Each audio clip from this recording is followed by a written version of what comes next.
Baik, saya lanjutkan. Bahwa dalam fakta sidang yang kita saksikan pada saat sidang kemarin itu, sekali lagi saya sampaikan bahwa yang dituduhkan kepada beliau itu adalah sebagai menyembunyikan informasi terorisme. Yang agak sedikit dipaksakan itu tentang kejadian di Hambalang ya. Ya. Nah, namun dalam hal ini dari seluruh kejadian-kejadian di Hambalang itu terlalu jauh juga dari apa yang dituduhkan. Bahwa selamat datang Bang Mustafa, lanjut. Nah, nempel satu di sini Pak, depan Pak. Nah, karena kamu menyampaikan nanti. Ya, depan. Belakang dulu. Oke, lanjut Bang. Bang Mustafa tadi. Baik. Apa tadi? Peristiwa Hambalang itu sangat dipaksakan. Nah, 13-nya. Iya. Itu untuk peristiwa Hambalang itu kan pada saat kurang lebih November 2019 beliau diundang oleh Yayasan Aila, Bina Aila, ya, Yayasan Keluarga. Itu beliau diundang untuk sebagai pembicara. Nah, kehadiran beliau di sana itu kurang lebih 2 jaman ya, karena beliau hadir di sana pembicara kedua. Pembicara pertama itu adalah Ustadz siapa namanya? Anung Alhamad, kemudian beliau baru Ustadz Dr. Zen. Ya. Nah, beliau juga itu hanya menyampaikan apa istilahnya ini beberapa ceramah agama ya, dan itu umum yang beliau sampaikan. Nah, namun ternyata dianggap itu sebagai ada tindakan terorisme karena katanya yang mengundang itu ada mantan anggota GI ya. Tapi padahal yang mengundang ke beliau itu adalah yayasan ya, bukan ini, yayasan resmi. Kemudian yang anehnya lagi, yang mengundang ini sampai sekarang juga tidak diproses hukum. Jadi sangat lucu buat kita, dan beliau juga menyampaikan kemarin di dupliknya bahwa kalau memang itu dianggap, kenapa yang mengundang kami tidak diproses hukum. Nah, itu pun juga sudah disampaikan bagaimana pendapat ahli kita Dr. Muhammad Taufik bahwa ketika tidak ada terjadi tindakan pidana ya, atau pertemuan itu tidak tindakan pidana, tidak ada perencanaan, tidak ada kegiatan untuk melakukan suatu tindakan terorisme, maka itu dianggap bukan sebuah peristiwa terorisme.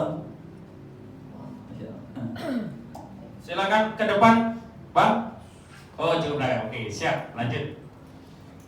Nah, untuk permasalahan ini kita masih meyakini bahwa ustadz-ustadz kita yang diproses hukum kemarin itu adalah merupakan sebuah kriminalisasi ya, karena jelas tidak ada sama sekali tindakan pengeboman yang kembali saya ulang lagi, tidak ada kejadian untuk tindakan-tindakan yang merusak lainnya yang sebagaimana dalam unsur-unsur tentang tindakan terorisme. Jadi pada dasarnya apa yang dialami oleh ustadz kita, ya, yang kita khawatirkan itu adalah akan terjadi juga pada beberapa ulama-ulama lainnya. Nah, untuk itu kita harus mengambil suatu sikap bersama mungkin bagaimana menghentikan hal ini gitu. Karena apa? Ini yang ditarget nanti ini ada kurang lebih 6.000 karena pengakuan dari Pak Wijayanto itu ada katanya JI itu ada 6.000 orang. Nah, sedangkan ustadz kita ini tidak ada sekalipun yang menyampaikan atau saksi yang memberatkan bahwa beliau adalah anggota JI, bahwa beliau pernah melakukan bayat, ya. Bahkan tidak pernah sama sekali ada hal-hal yang menyangkut ke sana. Demikian pula masalah yayasan Abang, yayasan Madinah, dan yayasan Perisai. Yayasan-yayasan yang dibentuk ini ternyata semua itu hanyalah framing selama ini, dianggap bahwa itu adalah milik JI. Ternyata tahun 2004 ini yayasan Abang ini sudah ada, sedangkan klaim-klaim yang dianggap oleh JI bahwa beberapa menjadi UPT mereka itu adalah tahun 2009 setelah Pak Wijayanto diangkat sebagai Amir Baru. Ya, Kak Baru menyampaikan bahwa ada UPT. Ini kan sangat jauh dari panggang dari api ya. Sebagaimana tadi disampaikan bahwa pada saat penangkapan itu apa namanya, Las Aba dianggap pendanaan yang luar biasa itu, ya, sampai ratusan miliar katanya, termasuk mengumpulkan dana-dana melalui kenceleng atau kotak amal dari masjid. Nah, ini yang jadi masalah. Ternyata dalam proses sidang ini satu orang saja yang namanya Pak Raden Wibowo, yaitu sebagai istilahnya bendahara dari Yayasan Aba, itu menyampaikan dalam kesaksiannya bahwa tidak satu sen pun dana-dana ini masuk ke JI, ya, masuk ke organisasi teroris. Tidak ada 5 rupiah pun. Nah, ini yang jadi masalah, jauh dari apa-apa yang selama ini kita dengar melalui media sosial, ya. Bagian disampaikan terdahulu oleh teman-teman dari kepolisian, baik dari kepolisian maupun dari Densus, ya. Nah, ini yang jadi permasalahan juga yang perlu kita harus ketahui bersama. Nah, hikmahnya dari adanya kejadian Ustaz Farid ini adalah akhirnya kita banyak tahu bahwa banyak hal-hal yang aneh untuk proses persidangan untuk kasus terorisme.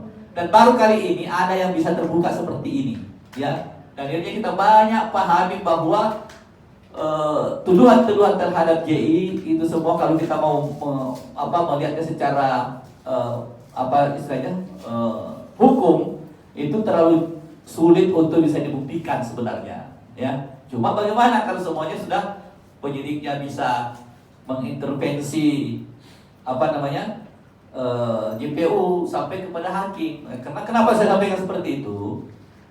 Majelis hakim dalam hal ini kita berapa kali meminta untuk dilakukan penegakan hukum sesuai dengan aturan hukum yang ada, termasuk untuk kita minta dipindahkan beliau dari Cikias ke Polda Metro atau ke lapas yang lain. Tapi menurut hakim bahwa kami menunggu koordinasi dari Densus. Jadi tidak ada kemandirian dari seorang hakim untuk memutus suatu persoalan masalah ini. Jadi semuanya juga harus kembali kepada penyidik. Padahal dalam hal ini kan secara hukum penyidik sudah tidak bisa lagi.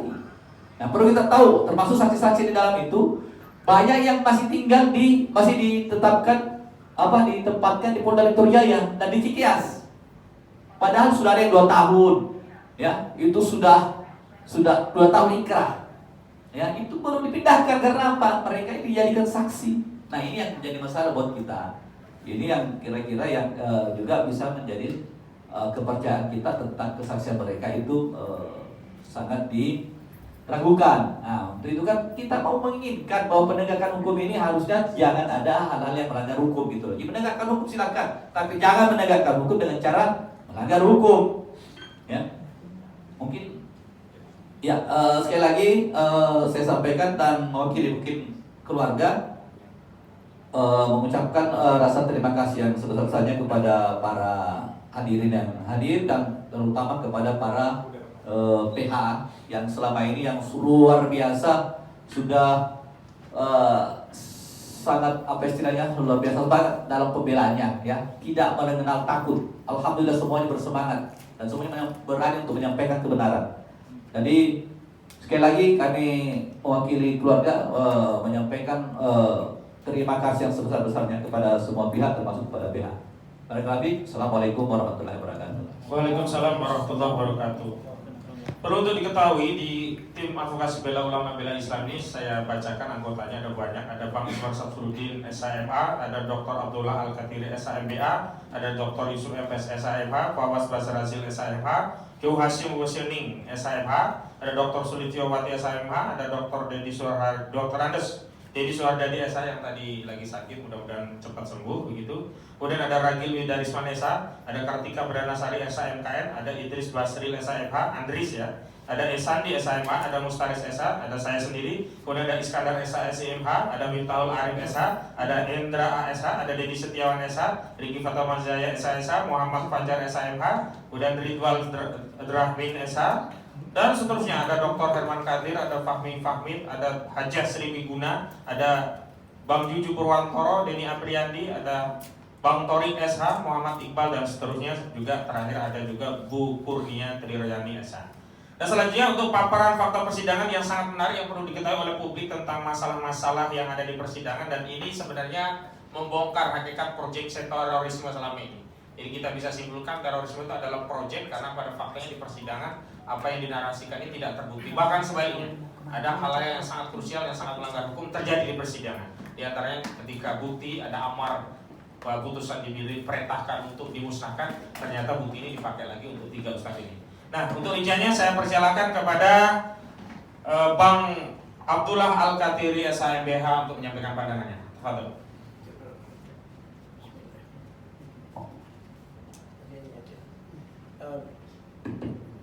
Bismillahirrahmanirrahim. Assalamualaikum warahmatullahi wabarakatuh. Waalaikumsalam. Ya, alhamdulillah pada malam hari yang cerah ini kami berkumpul beberapa tokoh, beberapa ahli, khususnya para dokter, ada beberapa dokter di sini seperti Bang Refli Harun, kemudian ada Bang Egi Sujana dan sebagainya. Ini penting karena nanti akan memberikan satu analisa insya Allah pada keterangan-keterangan kami, yaitu para PHI. Pertama-tama tadi peristiwanya sudah diceritakan oleh Ustaz Ismail, sahabat saya, yaitu tentang kejadian-kejadian yang ada sebelum dan pada saat bahkan setelah persidangan. Saya to the point aja, banyak kejanggalan di persidangan ini yang selama ini kami baru tahu. Memang banyak kejanggalan-kejanggalan yang dilakukan di dalam tuduhan-tuduhan terhadap terorisme. Jujur saya katakan bahwa baru pertama kali ini saya menangani terorisme. Selama ini saya dengar dan sebagainya. Jadi saya tahu pasti apa yang terjadi di dalam persidangan itu. Tadi disinggung ada 3 yayasan yang dilibatkan, 3 yayasan yang dianggap pendanaan terhadap jamaah Islamnya. Bahkan dari bendahara Aba sendiri, Las Aba kalau nggak salah, ya kan, itu menyatakan tidak ada 1 sen pun dana yang masuk ke jamaah Islamnya. Itulah yang berhubungan dengan beberapa saat yang lalu ada disitanya kotak-kotak amal dan sebagainya di mana-mana itu, ya kan? Yang jelas jika menyangkut pendanaan, baik itu teroris, baik itu korupsi, baik itu pencucian uang, itu harus ada laporan dari PPATK.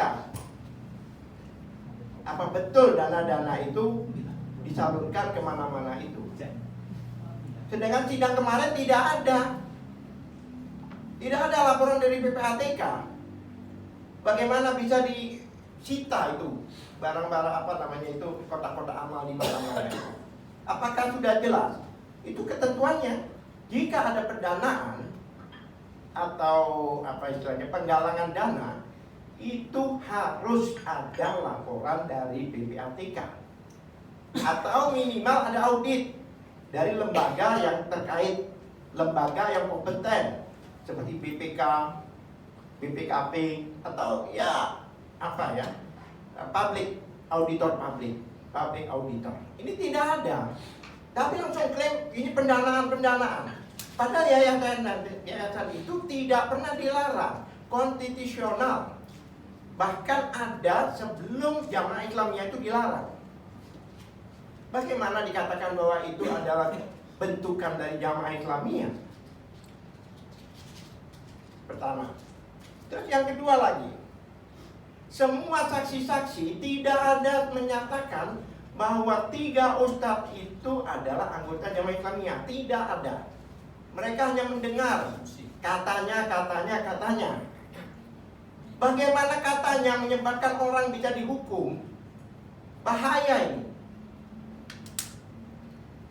Jelas-jelas 185 ayat 5 KUHP menyatakan pendapat, rekaan atau asumsi tidak bisa digunakan sebagai saksi.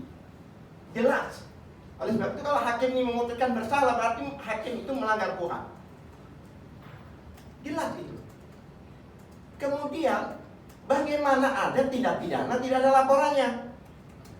Tiba-tiba pelapornya itu nggak ada, baik di BAP maupun di persidangan.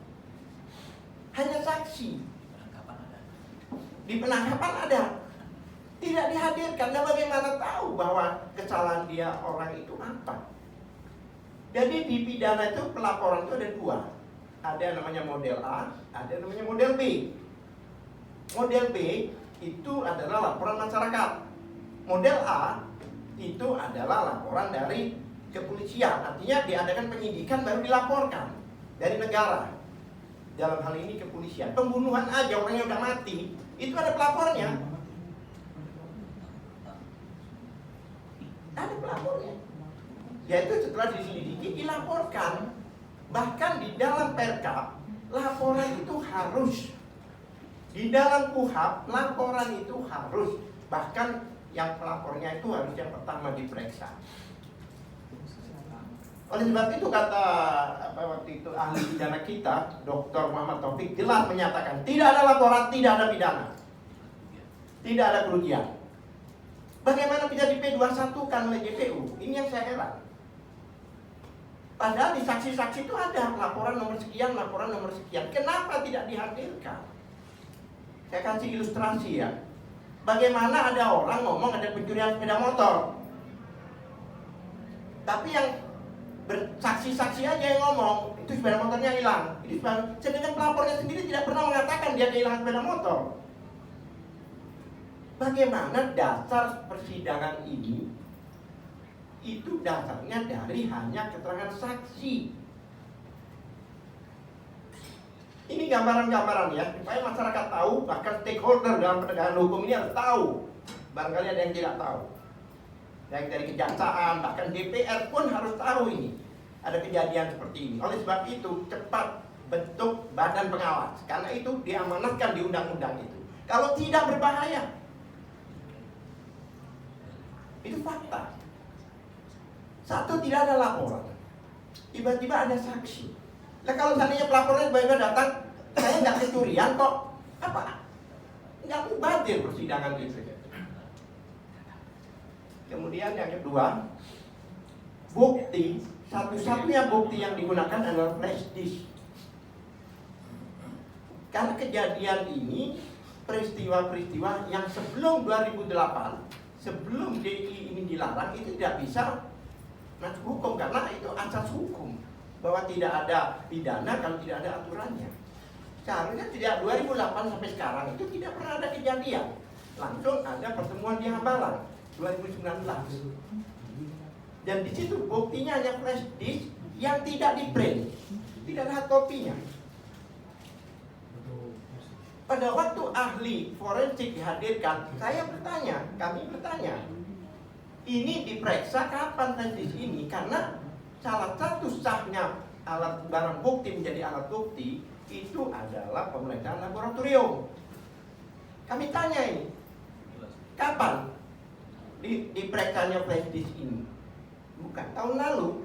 Loh, bagaimana mungkin baru 16 November ya, dilaporkan menggunakan flash disk yang tahun 2020, 2021 awal. Itulah yang kami curiga. Ini flash disk apa ini? Ini perkara apa ini? Ternyata perkara seseorang lain yang mana sudah inkrah. Kebetulan tim kami juga yang memegang perkara itu. Jadi kami tahu putusan itu. Di dalam putusan itu, flash disk itu disita oleh negara, amarnya ya, untuk dimusnahkan. Bagaimana sekarang bisa jadi satu-satunya barang bukti yang dihadirkan dalam persidangan? Flash disk itu juga. Dan kemarin sudah saya laporkan di Propam dan saya dapat SP2HP diproses ini oleh Propam. Dan bukti. Jadi ini menggunakan flash disk yang tidak sah. Seandainya flash disk ini, kita mengandai ya, tidak dimusnahkan, itu harus disita dari hakim. Karena kewenangan hakim, sudah persidangan itu kewenangan hakim. Jaksa hanya diperintahkan untuk melaksanakan aja. Nah, kalau memang betul berita acaranya harus dari hakim penyitaannya itu. Kalau memang betul, kenapa hakim tiba-tiba bekerja sama dengan penyidik? Ada apa? Ini perlu kita tanyakan. Ini kami akan telusuri. Dan menurut ahli pidana jelas Jika barang bukti yang tidak sah itu seandainya palsu, maka jelas ini adalah tindak pidana dikenakan pasal 263, yaitu penggunaan surat palsu dalam persidangan. Kami tidak tinggal diam, bukan mereka aja yang ahli hukum, kami juga ahli hukum. Makanya kadang-kadang teman-teman bercanda, ya kan? PH ini bedanya dengan penegak hukum lainnya, mereka berpangkat. Kami tidak, tapi banyak kami bintang 3, mungkin Bang Egy ini bintang 4 ya. Jadi jangan dianggap kami tidak paham hukum. Itu makanya bagaimana caranya, dan dalam narasi-narasi saksi-saksi itu jelas narasi-narasi yang menceritakan apa isi flash disk. Kesalahan itu di flash disk itu, dan tidak ada loh udah di print kemudian dihapus, tidak, ya flash disk itu buktinya, tapi tidak dimunculkan dalam persidangan. Makanya dasar apa ini, saya penasaran ini, dasar apa ini akan digunakan oleh hakim untuk memutuskan ini. Kami tidak akan tinggal diam kalau itu, ya kan? 2 alat bukti jelas di Perkap diatur, ya kan? Perkap nomor 6 2019 kalau tidak salah itu, bab 1 ayat 1 poin 9, bahwa 2 alat bukti itu mentersangkakan orang harus minimal 2 alat bukti, baik itu di backup oleh keputusan Mahkamah Konstitusi, ketetapan Mahkamah Konstitusi. 2 alat bukti. Sedangkan ini orang-orang ini ditemukan, ditangkap, baru diperiksa saksi-saksi itu, dan pelapornya pun tidak diperiksa karena tidak ada laporan di dalam persidangan ya. Kalau di penyidikan terserah, tapi pembuktian yang komprehensif, pembuktian yang digunakan formalnya itu adalah di persidangan. Kalau di BAP itu administrasi. Namanya aja berita acara pemeriksaan, itu administrasi. Tapi pembuktian itu adalah di dalam persidangan. Bayangkan ya, 2 alat bukti itu salah satunya saksi. Itu pun pada saat ditangkap belum ada itu. Kalau saya lihat di BAP-nya. Yang kedua, ahli-ahli itu diperiksa. Coba lihat di BAP itu, minimal 5 bulan setelah ditangkap. Ada 7 bulan, ada 8 bulan. Itu terjadi. Nah, kemudian ada kejanggalan lainnya. Bayangkan beliau ini kena pasal 13 huruf C, yaitu memberikan bantuan atau kemudahan terhadap pelaku tindak pidana terorisme dengan menyembunyikan informasi. Informasi apa? Beliau itu diundang di sana itu untuk ceramah, diberi honor, pulang, kata menyembunyikan informasi. Di sana tidak ada orang berantem aja, nggak ada di situ. Orang berdebat aja tidak ada. Kok dikatakan ini merupakan tidak memberikan informasi dan tidak pidana teroris, dari mana? Tidak ada. Bahkan pertemuan itu, pengakuan dari saksi itu pertemuan mantan-mantan jamaah Islamiyah yang ingin membuat organisasi baru dengan visi dan misi baru yang konstitusional, bahkan dengan nama baru. Itu tidak ada pelanggaran. Mantan banyak itu, ya kan? Ya, ini yang paling lahir karena saya sudah disuratin ini, ya kan? Ya, ini putusan pengadilan yang dibuat dasar selama ini, yaitu putusan pengadilan 2008, yang mana ada pernyataan di situ, yaitu itu buat rujukan. Baru kali ini hukum menyantolkan pada putusan pengadilan terhadap seseorang untuk membuat satu bahwa itu adalah teroris karena ada putusan pengadilan yang berbunyi seperti ini paling penting ini. Jamaah Islamiyah, itu yang dipakai ya amarnya. Jamaah Islamiyah sebagai korporasi yang salah satu anggotanya, ingat ya, salah satu orang anggotanya terbukti dengan sah dan meyakinkan melakukan tindak pidana teroris. Kami tanya ke ahli-ahli pidana, itu bukan korporasinya, orangnya.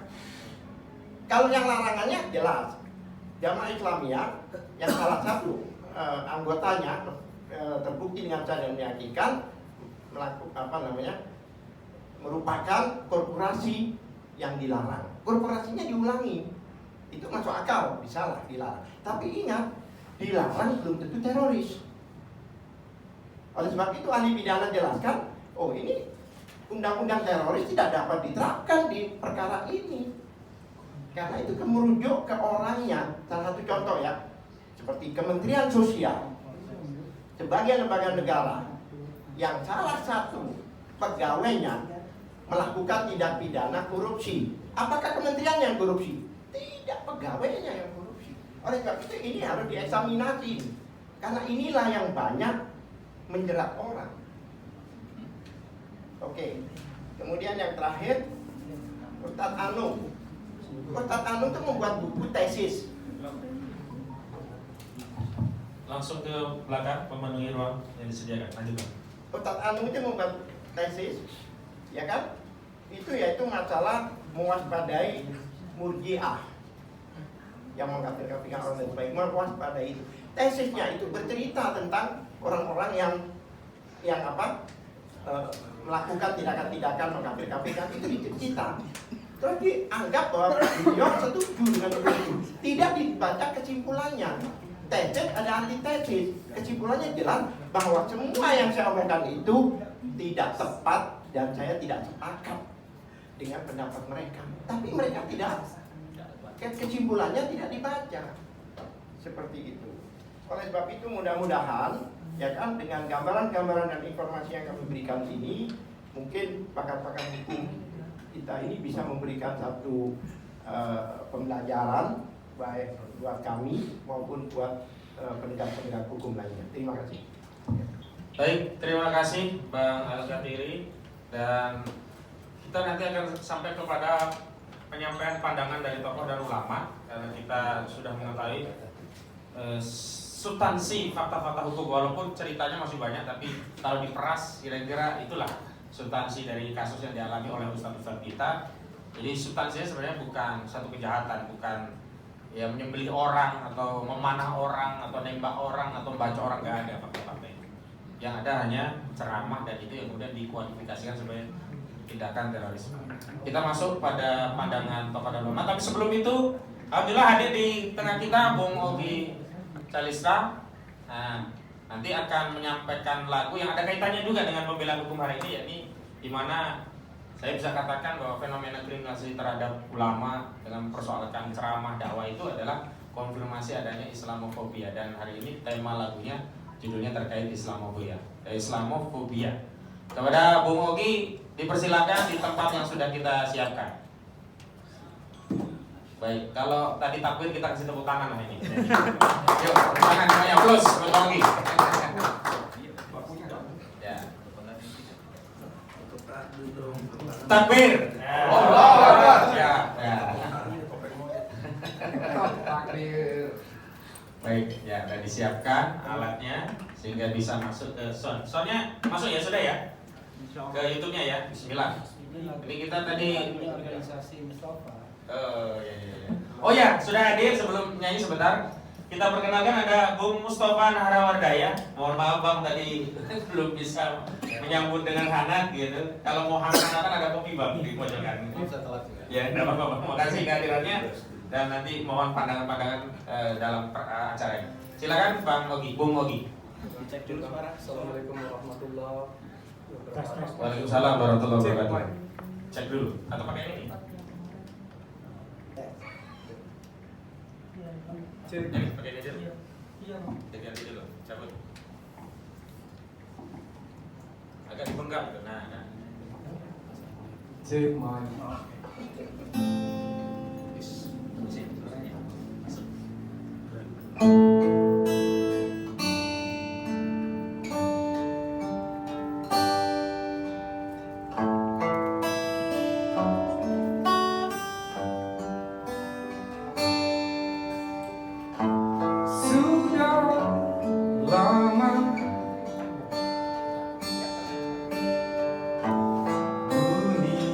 Berdarah kita hidup saling curiga, kau cerdik ramalkan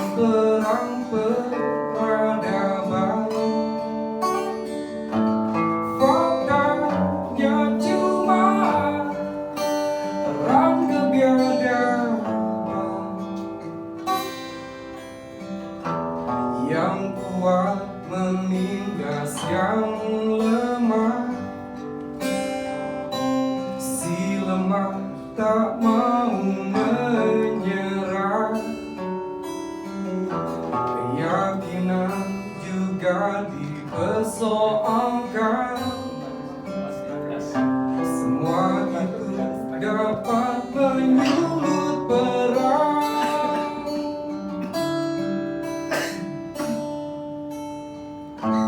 Jika hatimu Islamofobia, kau bawa mati pun juga tak apa. Tapi kalau kau sudah beraksi sebar benci terhadap agamaku, menyerang pemeluk-pemeluknya, Tuhan, bolehkan aku membalasmu. GNI, GNI, Gerakan Nasional Anti Islamofobia. GNI, GNI, Gerakan Nasional Anti Islamofobia.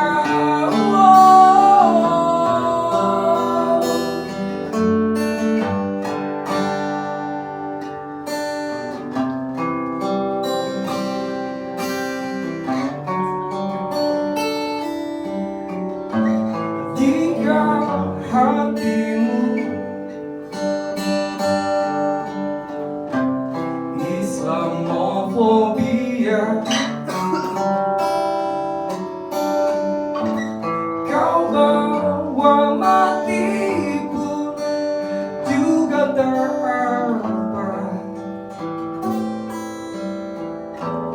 Tapi kalau kau sudah beraksi sebar benci terhadap agamaku,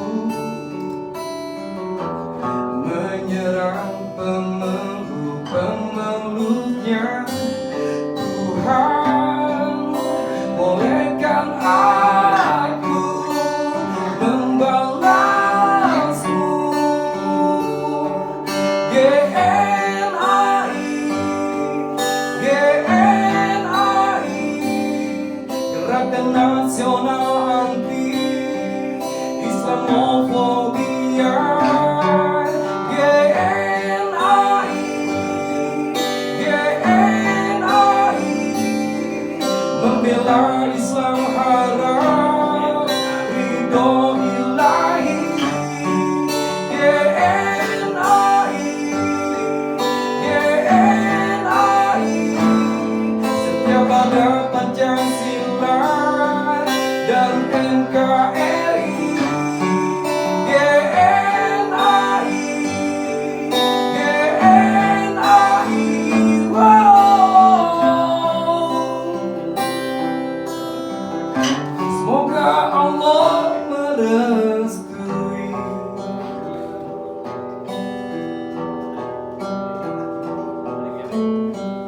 Perangilah mereka di jalan Allah, orang-orang yang memerangi kami. Baik.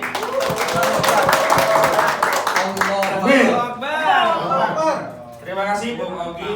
Mudah-mudahan ini menginspirasi kita semua, dan terutama agar fakta Islamofobia itu diketahui dan memang ada. Jangan sampai ada seorang menteri yang menyatakan Islamofobia itu tidak ada, sehingga dianggap orang-orang yang melakukan gerakan anti Islamofobia itu sebagai orang-orang yang tidak sesuai dengan fakta atau orang yang delusi begitu. Baik. Pandangan-pandangan dari tokoh ulama yang pertama dari Abang Anda kita yakni Dr. Refli Harun SAL LMM. Kepada Bang Refli langsung saja disampaikan pandangannya khususnya terkait Islamofobia. Ya, tes 1, 2, 3. Jadi lagu tadi saya buat syairnya untuk Mustafa sebenarnya.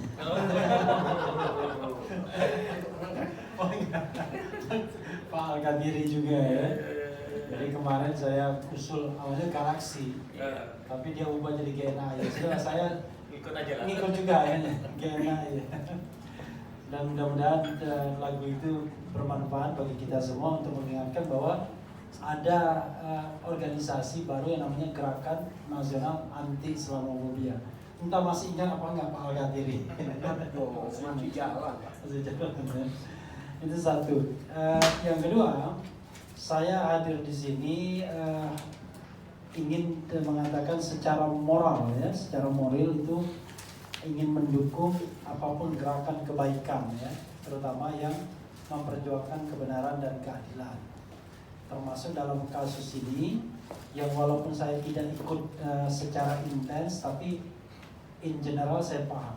Bahkan saya mau dijadikan ahli oleh Pak Al-Qadiri, tapi waktu itu saya menolak, bukan karena saya nggak mau, karena saya merasa bahwa bukan perspektif hukum tata negara yang dibutuhkan, tapi perspektif lain.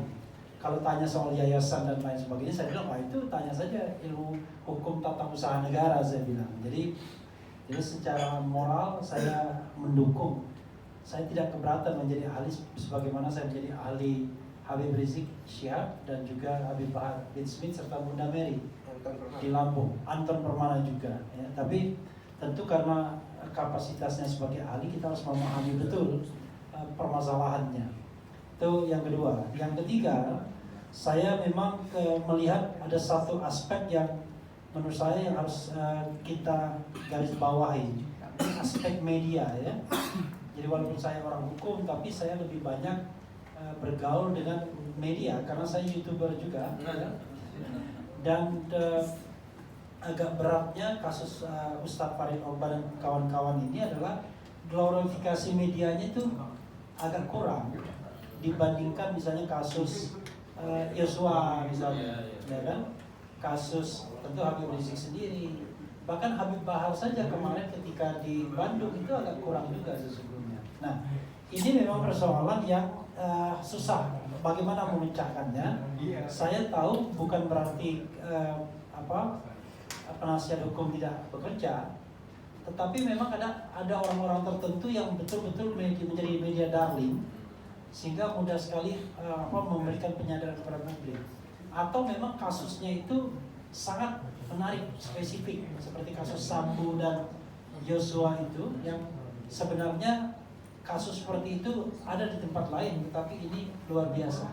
Kita tahu bahwa kemarin itu sesungguhnya kurang lebih ada kasus yang menimpa angkatan udara yang juga mirip-mirip dihilangkan nyawanya, ya di Bandung ya kalau nggak salah. Tapi nggak naik ke permukaan. Jadi ada hal-hal seperti itu yang kemudian kita agak susah. Apalagi kalau kita bicara algoritma YouTube, ya kan? Itu kadang-kadang kata-kata tertentu, orang-orang tertentu itu nggak bisa naik-naik juga. Jadi ini yang menurut saya harus menjadi perhatian bagi kita semua agar kasus-kasus seperti ini tidak hilang begitu saja, tidak menjadi sesuatu yang tanpa pembelaan publik, public support. Kasus Munarman juga saya melihat kurang juga public supportnya. Orang bahkan tidak tahu sampai mana kasus Munarman itu. Sekarang kan sudah di tingkat kasasi dan sudah dijadikan 3 tahun lagi ya, 3 tahun kembali dari hukuman awal 3 tahun, kemudian pengadilan tinggi 4 tahun dan 3 tahun kembali. Tapi di Refli Harunjana orang tanya gimana kasus Munarman. Jadi ini memang kadang-kadang kita butuh untuk mengglorifikasi kasus seperti ini karena saya melihat faktornya bukan faktor hukum lagi, bukan faktor yuridis, tapi sudah faktor non yuridis. Kalau kita bicara yuridis itu mudah, peristiwa hukumnya apa, ya kan? Kalau peristiwa hukumnya tidak ada, bagaimana kemudian orang bisa didakwa? Misalnya kita bicara ini tindak pidana terorisme, maka kita akan tanya tindak pidana peristiwa terorismenya yang mana? Kan mudah. Kita menggunakan apa peristiwanya, di mana terjadinya, kapan, ya kan? korbannya siapa dan lain sebagainya. Nah, barulah kemudian kita bisa bicara turunannya. Turunannya itu adalah menyembunyikan informasi tentang terorisme dan lain sebagainya. Jadi peristiwa terorismenya ada, baik itu sudah aktual maupun potensial, tapi kemudian mereka yang didakwa ini menyembunyikan informasi itu. Kalau tidak salah, Munarman juga dikenakan pasal ini juga. Saya khawatir pasal itu menjadi pasal karet keranjang sampah untuk menjerat kita semua. Jangan salah, saya pun pernah didekat-dekatkan dengan Munarman juga, ya kan? Karena dianggap membuat podcast konten yang direkayasa untuk memberikan opini baik terhadap Munarman. Bagaimana kalau kemudian tiba-tiba didakwa link to terrorism? Kan terkesan bahwa tidak penting apakah bukti ada di awal, yang penting tangkap dulu. Dan kalau sudah kita dijadikan tersangka terorisme, sudah nganggur 6 bulan. Kalau tidak salah bisa tidak diproses selama 6 bulan ini. Kalau saya catat, Munarman misalnya ditangkap pada tanggal 27 April. Kalau tidak salah tahun 2020 ya. April 2020 dan baru disidangkan pada Desember. Jadi April, Mei, Juni, Juli, Agustus, September, Oktober, November, Desember, 8 bulan kemudian sidang pertamanya. Bisa dibayangkan. Padahal kasus-kasus yang lebih gawat dari itu kadang-kadang cuma 3 bulan, 4 bulan, ya kan? Langsung naik sidang dan karenanya 3 bulan, 4 bulan dan selesai.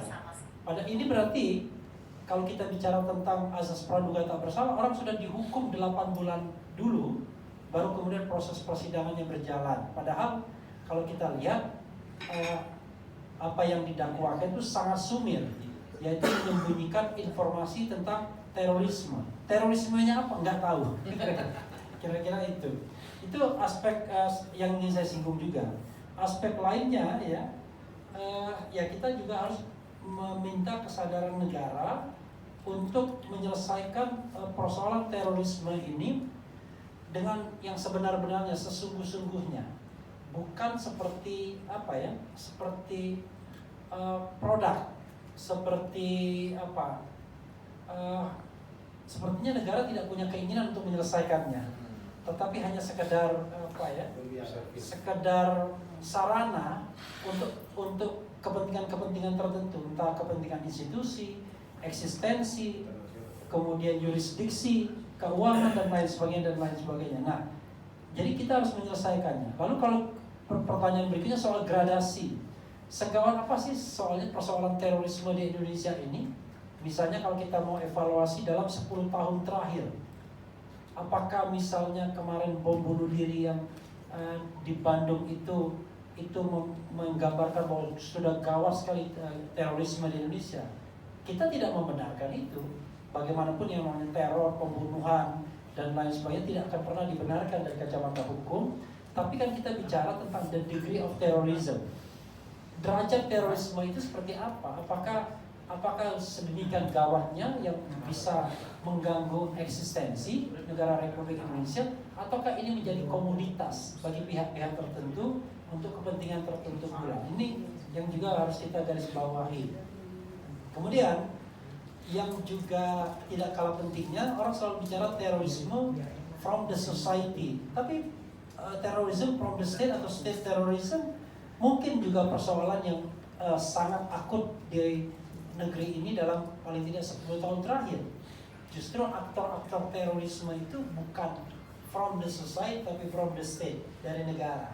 Maka kalau kita bicara tentang skala terorisme, ada yang namanya terorisme from the state, juga from the society. Tapi state terrorism kan tidak pernah diakui sebagai sebuah terorisme. Padahal sehari-hari kita diteror oleh negara, ya kan? Salah ngomong sedikit ditangkap, salah ngomong sedikit diperkarakan, salah ngomong sedikit atau ditunggu terplesetnya untuk diadukan ke penegak hukum. Ini ancaman terorisme oleh negara itu nyata. Padahal saya nyatakan bahwa perintah konstitusi kepada negara dalam hal ini penguasa atau pemerintah adalah melindungi segenap bangsa. Dan terakhir ya, biar 5-10 menit. Terakhir saya lihat ada soal yang barangkali kita kemudian berusaha menghukum pikiran orang. Kalau kita kembali kepada konstitusi itu mengatakan bahwa yang namanya pikiran dan hati nurani adalah hak asasi manusia yang tidak bisa dikurangi dalam keadaan apapun, at any circumstance. Bayangkan, karena orang berpikir kan nggak boleh dihukum, apalagi orang menyatakan hati nuraninya, tidak boleh dihukum. Hanya memang harus ada prosedur dan tata cara memang, tetapi tidak boleh dihukum orang menyatakan pikiran dan hati nurani, karena itu adalah bagian dari hak asasi manusia. Nah, ini kita kemudian menghukum pikiran dan hati nurani orang. Itu sama seperti Socrates dulu, ketika zaman Yunani, dia tidak percaya dengan demokrasi. Tapi pada waktu itu Athena, ya, negara kota, polis Athena itu percaya pada demokrasi. Menjadi paradoks, orang yang berbeda pendapat tidak percaya demokrasi dihukum dengan minum racun karena dia tidak percaya demokrasi. Bagaimana? Demokrasi itu intinya adalah menghargai perbedaan pendapat. Ketika orang berbeda pendapat dihukum, namanya bukan demokrasi, itu otokrasi. Itu saja. Wassalamualaikum warahmatullahi wabarakatuh. Waalaikumsalam warahmatullahi wabarakatuh.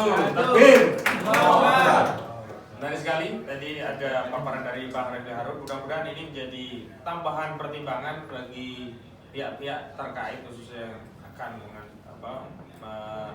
membacakan putusan pada tanggal 19 Desember Senin depan, sehingga diketahui bahwa putusan itu dikontrol oleh banyak masyarakat yang tentu kita semua punya nalar pikiran dan ngerti hukum juga, sehingga tidak mentang-mentang dengan pandangan otoritasnya kemudian mengabaikan keadilan yang berkembang di masyarakat.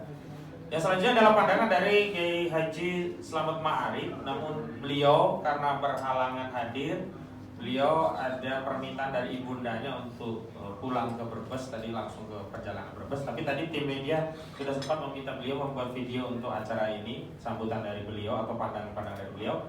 Dan karena itu kepada tim media tolong diputarkan pandangan dari Ustaz Slamet Ma'arif. Terima kasih.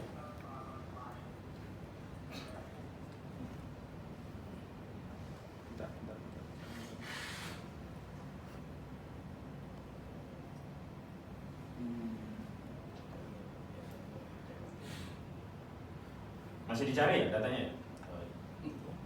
Suaranya?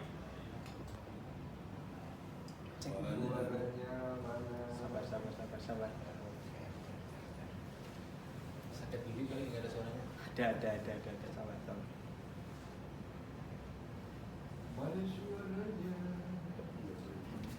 Mana tadi?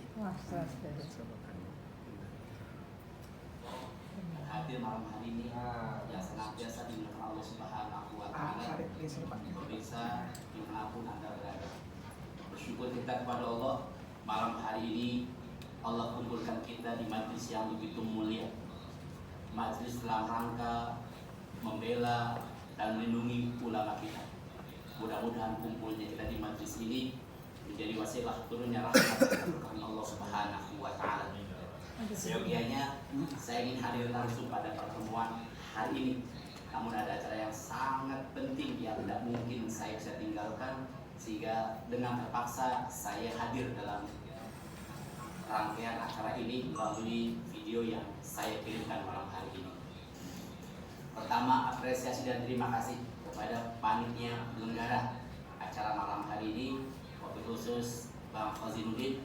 Mudah-mudahan semua yang hadir malam hari ini, termasuk para pengacara dan tokoh, senantiasa dijabah oleh Allah Subhanahu wa Ta'ala. Saudaraku, muslimin wal muslimat, ikhwan fillah, para pejuang, para mujahid dan mujahidah yang senantiasa dimuliakan Allah Subhanahu wa Ta'ala. Ulama adalah makhluk Allah yang dimuliakan oleh Allah. Maka seyogianya kita juga memuliakan ulama, karena ulama memiliki kedudukan yang tinggi di hadapan Allah dan di sisi Allah. Yarfa'illahu alladziina aamanu minkum walladziina utul ilma darajat. Allah akan mengangkat orang-orang yang beriman dan orang yang berilmu, yaitu ulama, dengan beberapa tingkat derajat yang lebih tinggi dibanding kita semua. Dan sampai situ, bahkan innal ulama warathatul anbiya. Sesungguhnya para ulama itu pewaris para nabi. Kalau orang yang mendapat warisan pasti orang yang dekat, kerabatnya, yang punya ikatan dekat dengan ahli waris. Oleh karenanya ulama pewaris para nabi, ulama pewaris para rasul, berarti ulama memiliki hubungan yang dekat dengan baginda Rasulullah Sallallahu Alaihi Wasallam. Begitu dekat mereka ulama dengan baginda Rasulullah, maka wajib kita memuliakan ulama kita. Bahkan sampai situ, ulama juga diberikan hak oleh Allah memberikan syafaat yaumil qiyamah nanti, yaitu para nabi, para ulama, dan para syuhada. Itu diberikan oleh Allah hak memberikan syafaat kepada kita semua. Oleh karenanya wajib bagi kita untuk memuliakan dan menghormati ulama, karena para ulama itulah yang menjadi penerus dakwah Rasulullah. Para ulama itulah yang meneruskan jejak baginda Rasul untuk menyebarkan nilai Islam kepada siapa saja di alam semesta. Maka sangat tidak layak, tidak patut kalau kita merasa beriman kepada Allah, mencintai Rasulullah, kemudian kita menzolimi ulama-ulama kita semua. Oleh karenanya di acara malam begitu insya Allah dimuliakan Allah. Karena wahai saudaraku, siapapun Anda, aparatur kepolisian, jaksa, hakim, saya menasehati, saya sesama muslim ingin memberikan nasihat. Cintailah ulama, lindungilah ulama, jangan zolimi ulama. Ketika seorang ulama sedang berdakwah menyebarkan Islam dengan penuh kelembutan, dengan penuh kebijaksanaan, dengan tutur kata yang lembut, kemudian dianggap sebagai seorang teroris tanpa kesalahan yang jelas, maka itu satu kezaliman. Apa yang akan Anda katakan di hadapan Allah, di hadapan baginda Rasulullah ketika Anda menzalimi ulama? Anda akan berkata apa ketika Rasul menanyakan kepada Anda, kenapa kau zalimi ulama? Kenapa kau tuduh ulama sebagai teroris tanpa alasan yang jelas? Karena berdakwah kepada satu kelompok yang dianggap teroris. Tubu ilallah, bertobatlah kepada Allah Subhanahu wa Ta'ala.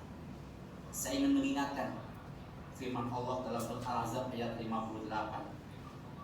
Orang-orang yang menyakiti kaum mukmin dan mukminat tanpa kesalahan yang mereka berbuat, sungguh mereka telah memikul kebohongan dan dosa yang nyata. Jadi kalau kita menyakiti kaum mukminat saudara kita saja tanpa kesalahan yang jelas, tanpa pembuktian yang jelas, kita sudah memikul kebohongan yang besar, dan pasti satu dosa yang nyata. Lalu bagaimana kalau yang disakiti, dikriminalisasi, dizolimi, dipenjara, nama baiknya dihancurkan, dituduh sebagai teroris orang ulama? Pasti memikul dosa yang jauh lebih besar, memikul kebohongan yang besar, dan satu dosa yang nyata. Oleh karenanya pada kita semua, mari saya mengajak antum semua yang punya luangan waktu, yang sehat badan, untuk bisa bersama-sama hadir dalam rangka sidang putusan kepada ulama kita, Kiai Haji Farid Akbar dan kawan-kawan.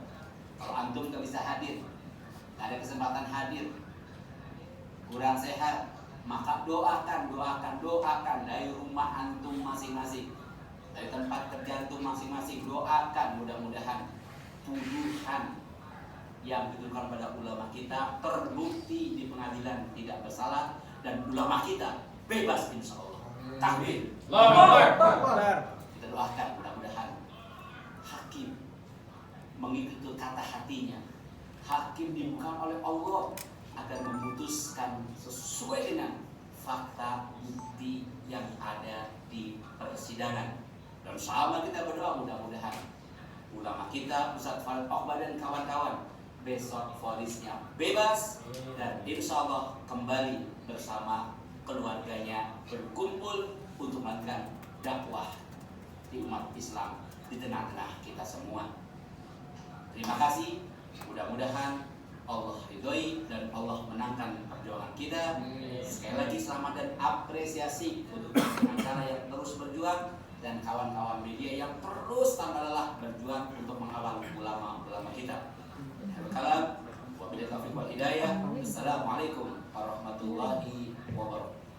Waalaikumsalam warahmatullahi wabarakatuh. Demikian pandangan dari Haji Slamet Ma'arif, dan kami perlu informasikan untuk hari putusan itu adalah hari Senin tanggal 19 Desember 2022. Jadi seruan beliau tadi sudah meminta kepada kita semua untuk bisa hadir, dan sidang ini sidang yang sifatnya terbuka untuk umum.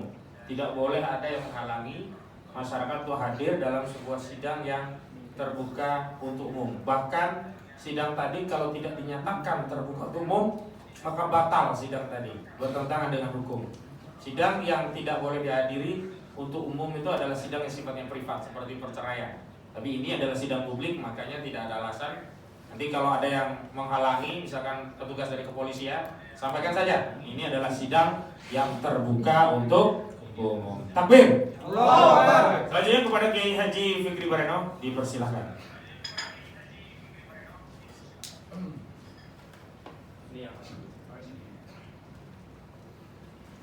Assalamualaikum warahmatullahi wabarakatuh. Waalaikumsalam warahmatullahi wabarakatuh. Alhamdulillah nahmaduhu wa nasta'inuhu wa nastaghfiruh wa na'udzu billahi min shururi anfusina min sayyiati a'malina.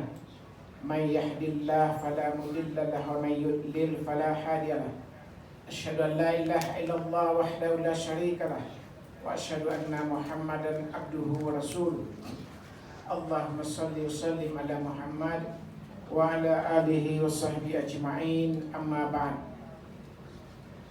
Yang sama-sama kita hormati Ustadz Khazinuddin yang mengundang kita hadir pada malam hari ini, para advokat, para ahli hukum yang luar biasa banyak hadir bersama kita, dan para tokoh-tokoh lainnya akan menyampaikan pandangannya terhadap ulama kita, yaitu Ustadz Farid Okbah, Ustadz Zain An-Najah, dan Ustadz Anung, yang memang dalam jangka tidak lama lagi akan diputus di pengadilannya, begitu saja.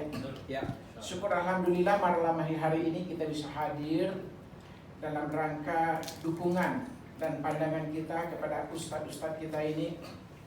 Maka saya ingin menyampaikan, terutama himbauan saya adalah kepada para pemimpin negeri ini, kepada para penegak hukum, kepada lebih khusus mungkin jaksa dan hakimnya, bagaimana terkait dengan ulama kita, yaitu Ustadz Farid Okbah, kemudian Ustadz Zain An-Najah, dan Ustadz Anum. Selama kita kenal dengan beliau, beliau adalah ulama. Al-ulama warasatul anbiya, ulama itu adalah pewaris nabi. Hari ini kita memang betul sudah tidak ada nabi dan rasul, tetapi sangat jelas bahwa pewarisnya dalam hal dakwah adalah para ulama itu yang hadir di tengah kita. Dialah yang melanjutkan dakwahnya Rasulullah SAW. Dialah yang melanjutkan Al-Quran dan Sunnah sehingga sampai ke seluruh umat, ke seluruh manusia di bumi Allah ini.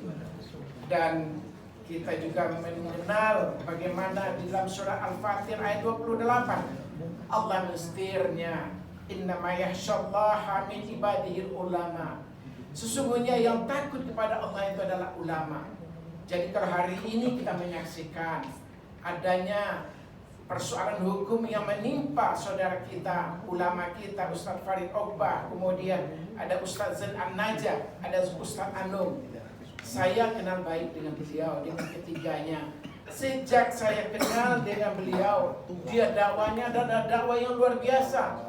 Seperti dia juga aktif di Majelis Ulama Indonesia Pusat kita.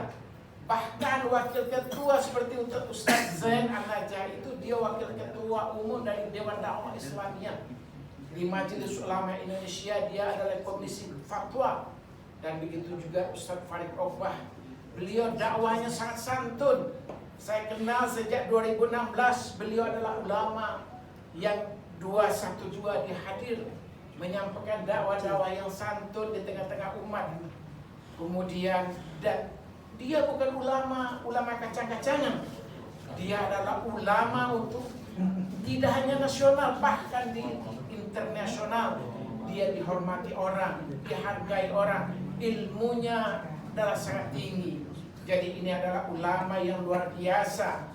Kalau kita lihat bagaimana Ibnu Abbas misalkan, dia menyebutkan bahwa ulama ini adalah dia didoakan oleh ikan-ikan yang bermiliar-miliaran ada di dalam lautan, bahkan bermiliar-miliar burung-burung yang ada di udara, dan bintang-bintang di langit yang tinggi. Semuanya mendoakan kepada para ulama kita ini. Dan tiga ulama ini adalah memenuhi syarat untuk itu. Dan kita mempunyai rekamannya Pak di YouTube maupun live secara langsung seperti Ustaz Zain An-Najah. Dia adalah salah satu guru yang kita hadirkan untuk kajian bulanan di pengajian politik Islam di Al-Azhar. Kebetulan saya adalah ketua pengajiannya. Dan saya tidak pernah mendengarkan ada dakwahnya yang mengarah kepada terorisasi, teroris dan lain-lainnya. Dakwahnya sangat jelas, sangat nyata, Al-Quran dan Sunnah yang dia sampaikan dengan sangat santun. Itulah tiga-tiganya ustaz kita. Dan ulama kita yang tiga ini adalah menjadi panutan bagi umat kita, menjadi contoh teladan kebaikannya bagi umat kita. Dan dia betul-betul mewarisi apa yang diajarkan Rasulullah, bahwa dakwahnya adalah seperti juga dakwah dari Nabi Adam sampai Nabi akhir zaman Nabi Muhammad SAW adalah dakwah amar ma'ruf nahi munkar, mengingatkan kepada kebaikan, melarang kepada keburukan.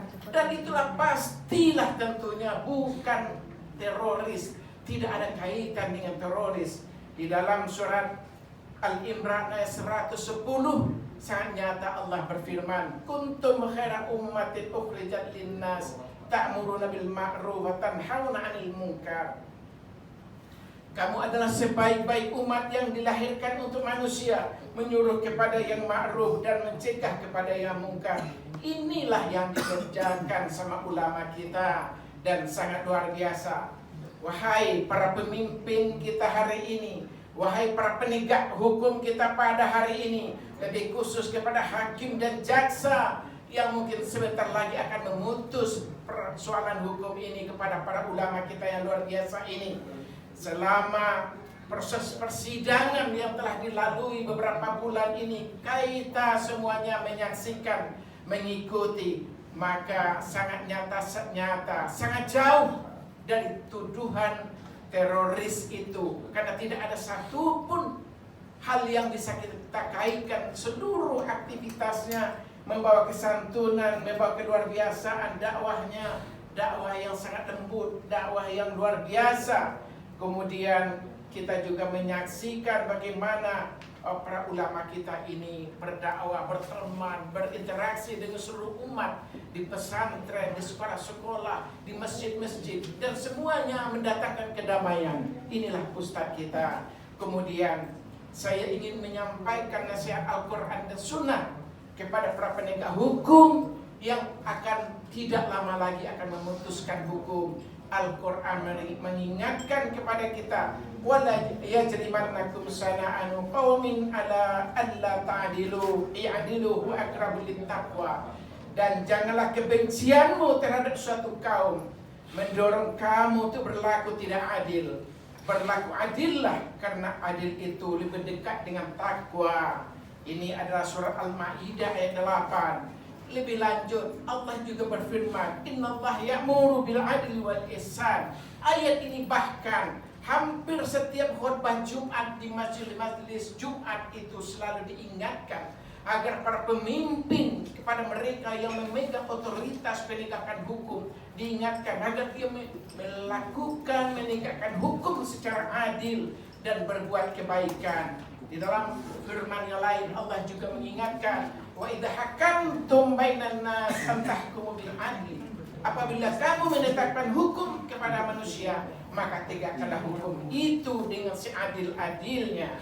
Kemudian Rasulullah mengingatkan kepada kita juga bahwa ada 7 orang yang naungannya di akhirat nanti akan sampai, yaitu salah satunya adalah pemimpin yang adil, al-imamun adil, pemimpin yang adil. Mereka akan dapat naungan di sisi Allah nanti. Dan ini adalah hadis yang diriwayatkan oleh Imam Bukhari dan Muslim. Lebih lanjut, begitu pula Rasulullah mengingatkan kepada kita, ada 3 kelompok orang yang salah satunya akan ada 3 kelompok manusia yang dijamin oleh Allah untuk masuk surga, dan salah satunya adalah sultanul muqsit muwafaq, yaitu pemimpin yang adil yang disetujui. Pemimpin di sini adalah para penegak yang hukum, termasuk jasa dan hakimnya. Ketika dia berlaku adil, maka dia telah nyata-nyata Allah telah menjamin surga untuknya. Kemudian ada lagi, kita melihat hadis itu adalah diriwayatkan oleh Muslim. Kemudian lebih lanjut, kita juga ingin menyampaikan pada kesempatan yang amat mulia ini, agar hati para penegak hukum bisa teringatkan oleh mukmin-mukmin yang luar biasa ini, bahwa Rasulullah SAW telah mengingatkan kepada para hakim. Ada 3 kelompok hakim, hanya 1 hakim itu yang masuk surga, yaitu hakim yang dia mengetahui itu adalah kebenaran, lalu dia memutus hukumnya dengan benar, dia memutus hukumnya dengan adil. Dan hakim seperti ini, penegak hukum seperti ini, dia akan dimasukkan oleh Allah ke dalam surganya Allah. Ada 2 lagi hakim yang dia akan pasti dimasukkan ke neraka. Itu adalah ketika dia tahu persoalan itu adalah benar, lalu dia memutus hukum secara tidak adil dengan kezaliman. Kemudian yang ketiga adalah ada hakim yang bodoh, dia memutus hukum dengan kebodohannya, maka dua-duanya dia akan dimasukkan Allah ke dalam nerakanya Allah. Dan itu diriwayatkan oleh hadisnya Abu Daud. Wahai para pemimpin, para penegak hukum hari ini, terutama Anda yang memegang palu yang terkait dengan para ulama kita, ustadz kita, guru umat kita ini, bukan hanya sekedar guru umat, dia adalah guru bangsa yang 3 ini. Oleh sebab itu kami menghimbau, tegakkanlah hukum seadil-adilnya. Kalau tidak, ada sebuah hadis yang ada di kitab Arba'in, hadis nomor 38. Di sana Rasul mengingatkan kepada kita, An Abi Hurairah radhiyallahu anhu qala Rasulullah sallallahu alaihi wasallam, inna Allah ta'ala qala man adada li waliyan faqad adantuhu bil harbi. Dari Abi Hurairah radhiyallahu anhu qala, kemudian Rasulullah SAW bersabda, ini adalah hadis kursi. Sesungguhnya Allah Subhanahu wa taala berfirman, siapa yang memusuhi waliku, maka aku, kata Allah, akan mengumumkan perang terhadapnya. Hadis ini diriwayatkan oleh Bukhari. Ini khusus kepada Anda penegak hukum. Ketika Anda memutuskan hukum dengan tidak adil, maka yang nyata-nyata Rasulullah dan Allah dan Rasulnya telah menyatakan bahwa Allah akan memerangi Anda. Sudah pastilah berapapun hebatnya Anda, berapapun kuatnya Anda, ketika Allah yang menyatakan perang, maka tidak akan ada yang mampu akan Anda perbuat. Oleh sebab itu, di dalam surat Yusuf ayat 63 disebutkan bahwa siapakah yang menjadi walinya Allah itu. Maka Saiful Islam Ibnu Taimiyah menerjemahkan ayat itu bahwa mereka yang beriman, yang bertakwa kepada Allah, maka dia itu adalah walinya Allah.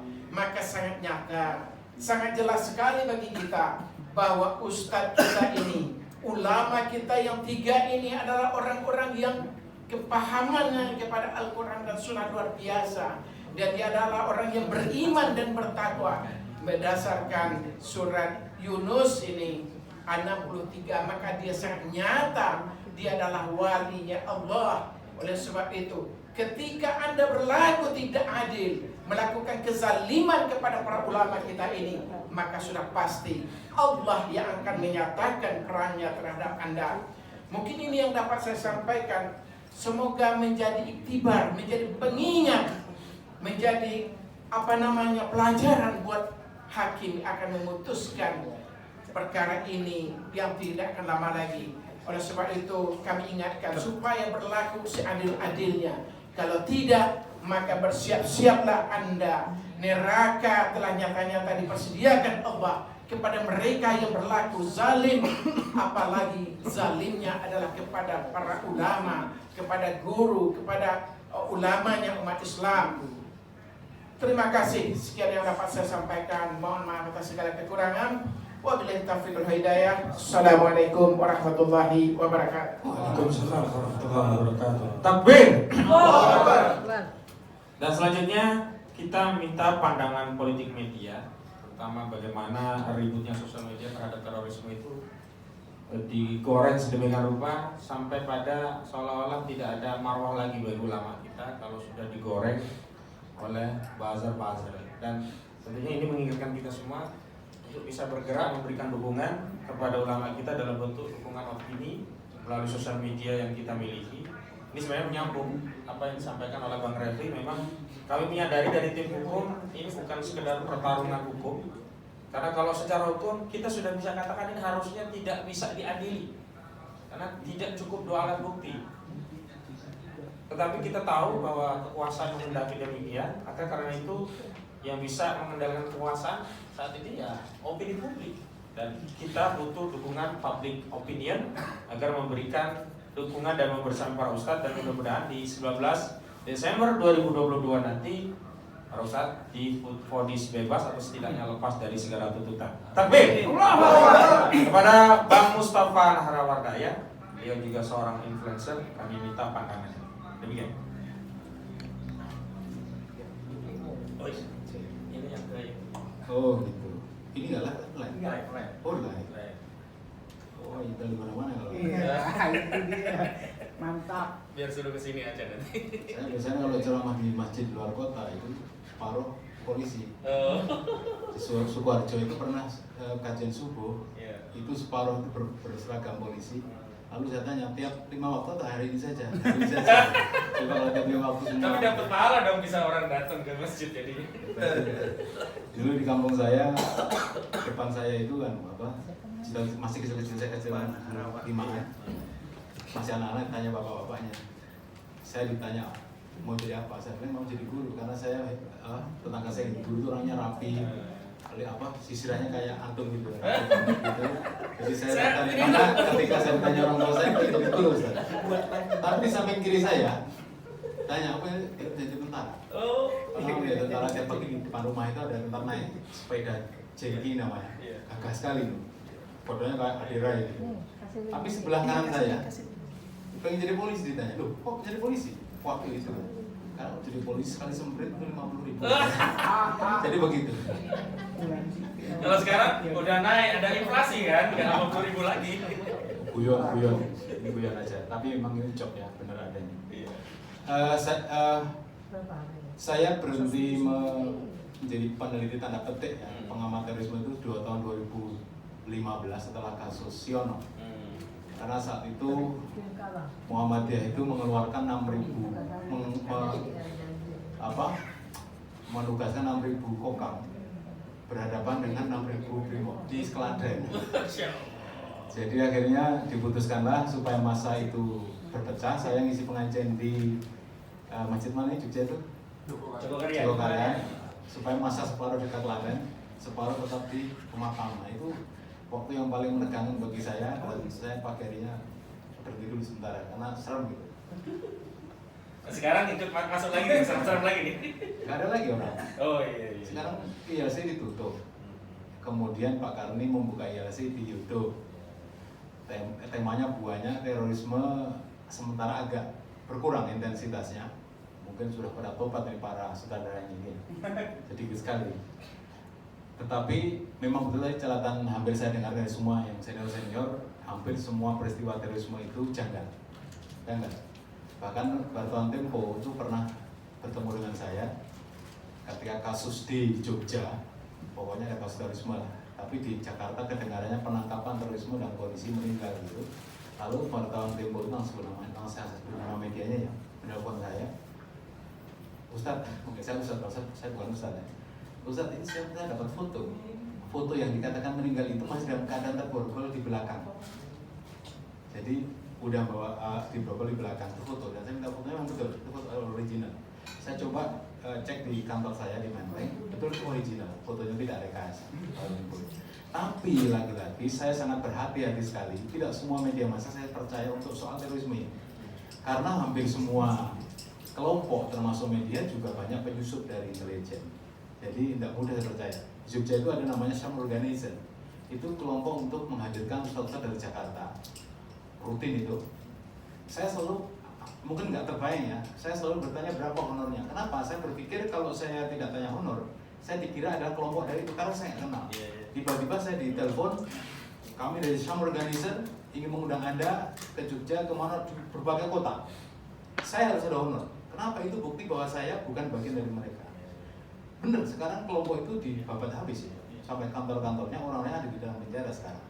Dan bukan hanya itu, banyak sekali undangan itu bohong-bohongan juga. Saking banyak saya diundang ke Bali, misalkan saya beli tiket dulu, sampai di sana nggak ada acaranya. Saya gitu. Dan ternyata bukan hanya saya, tapi pengamat di media TV itu nggak banyak. Maksudnya pengamat yang istilahnya terus itu nggak banyak. Karena satu persatu masuk angin, disekolahkan, dikuliahkan, kasih beasiswa, dia menjadi pengamat plat kuning, plat merah, seperti itu. Tahun 2000 saya keluar dari sebuah media besar nasional, pimpinan mantan seorang menteri, dia pemilik podcast apa bukan domain yang sangat terkenal di Waze. Jadi sebelum adik kelas saya datang ke Jakarta, datang ke kantor saya. Kebetulan saya sekantor dengan Ketua Umum BP Muhammadiyah periode lampau. Datang dia, apa dia? Minta pekerjaan. Dia bilang supaya saya tuh dipecat dari kantor kita karena membuat berita palsu. Nanti jadi dulu ada itu. Ke Jakarta nyari pekerjaan. Saya belum sempat memberi pekerjaan dia. Dia tiba-tiba sudah tahu-tahu sudah sekolah S2 di UI jurusan intelijen strategi. Udah di situ. Tahu-tahu sudah menjadi dosen atau pengajar di sebuah badan intelijen sebuah matra. Hebat sekali orang ini. Padahal awalnya dia kritis sekali ya, tapi kemudian ternyata sekarang sudah menjadi pengajar di plat kuning. Plat merah apa kuning? Saya lupa namanya. Kuning ngomong. Plat kuning di bawah kendali plat merah. Baik, saya langsung aja karena panjang cerita terorisme itu. Saya kalau berbicara itu nggak bisa habis soal terorisme itu. Apalagi sama Pak Busro ya, sampai betah kalau ngobrol saya itu. Media massa itu awalnya dulu cuma satu saja klasternya, media mainstream namanya. Jadi media nasional itu yang dia itu memiliki aturan ikut Dewan Pers. Mereka memiliki aturan ikut negara, wartawannya dengan gaji tertentu, dengan aturan yang sudah diatur oleh pemerintah. Itu namanya media mainstream. Hanya satu itu dulu nggak ada. Tahun-tahun 70, 80 masih media mainstream. Maka TV cuma satu, TVRI. Mereka menjadi kaki tangan tanda petik ya pemerintah. Nggak ada TV lain. Itu mainstream. Koran juga begitu. Kompas, ada Jawa Pos, dan lain-lain. Itu mainstream. Karena mereka mengikuti aturan Dewan Pers. Oleh karena itu kalau kemudian masyarakat dicekoki dengan media mainstream itu, akhirnya mereka bosan dan jenuh. Karena rata-rata media plat merah ini biasanya mereka dekat dengan kekuasaan. Semua informasinya itu seragam, tidak pernah berbeda antara media satu dan media lain. Masyarakat akhirnya bosan, jenuh, dan kemudian muncullah yang disebut sebagai media alternatif. Media alternatif ini adalah sebagai penyimbang. Jadi kalau kemarin ada kasus pom bom jin, saya kurang lupa saya. Itu bagian dari media alternatif. Namanya podcast, ada lagi namanya BBM, ada lagi namanya Twitter, Instagram dan seterusnya. Sekarang TikTok yang lagi naik daun paling tinggi sekarang TikTok. Saya bermain Twitter sejak 2009, tapi dulu masih ada Friendster sebelumnya. Saya pertama kali main, pokoknya sejak awal mereka ada saya main. Tapi pada tanggal 17 Agustus ketika upacara 17 Agustus saya di Bintaro, tiba-tiba saya dapat surat dari Twitter. Twitter itu mengatakan kepada saya mendapatkan surat dari Kominfo. Saya pikir biasa aja itu kan. Tiba-tiba tanggal 30 Agustus, jadi berapa? 17 ke 30 Agustus. Saya di take down Twitter itu. Ini akun yang ke-12. Jadi akun saya beberapa kali take down, ini yang ke-12. Saya capek saya bikin akun Twitter itu. Setiap mau 200 follower lalu take down. Tapi yang terakhir ini sangat tragis dan bagi saya pengalaman terbaru yang orang lain nggak bakal dapat pengalaman ini. Jadi akun Twitter saya oleh Twitter itu dimatikan secara permanen. Permanen bagaimana? Saya divonis oleh Twitter nggak bisa membuat seumur hidup. Dan itu ada suratnya. Saya coba saat ini, karena ini resmi suratnya kan. Saya kan banding. Ketika di take, saya banding yang ke-12 ini. Ada surat balasan bahwa Anda nggak bisa lagi membuat akun Twitter seumur hidup. Saya nggak percaya awalnya, orang kafir yang masa percaya gitu kan. Saya coba nih, nggak bisa. Baru membuat 1 detik, namanya bukan Tova, mati nggak bisa dipakai. Saya coba lagi nggak bisa lagi. Oh benar, kuncinya ada di KTP. Tetapi kunci yang paling penting dari KTP adalah apa isi surat Kominfo itu. Jadi surat Kominfo itu saya minta kepada Twitter, lalu Twitter ngirim ini suratnya, kirim link. Lalu yang saya buka, loh, ini surat link ini berisi adalah cuitan saya di Twitter setelah deklarasi GNI, lagu tadi, deklarasi kalau siapa GNI,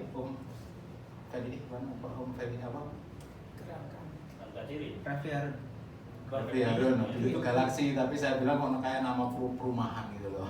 Galaksi utama, ada Galaksi Residen gitu kan. Akhirnya dengan sangat-sangat tipu muslihat jadilah GNI.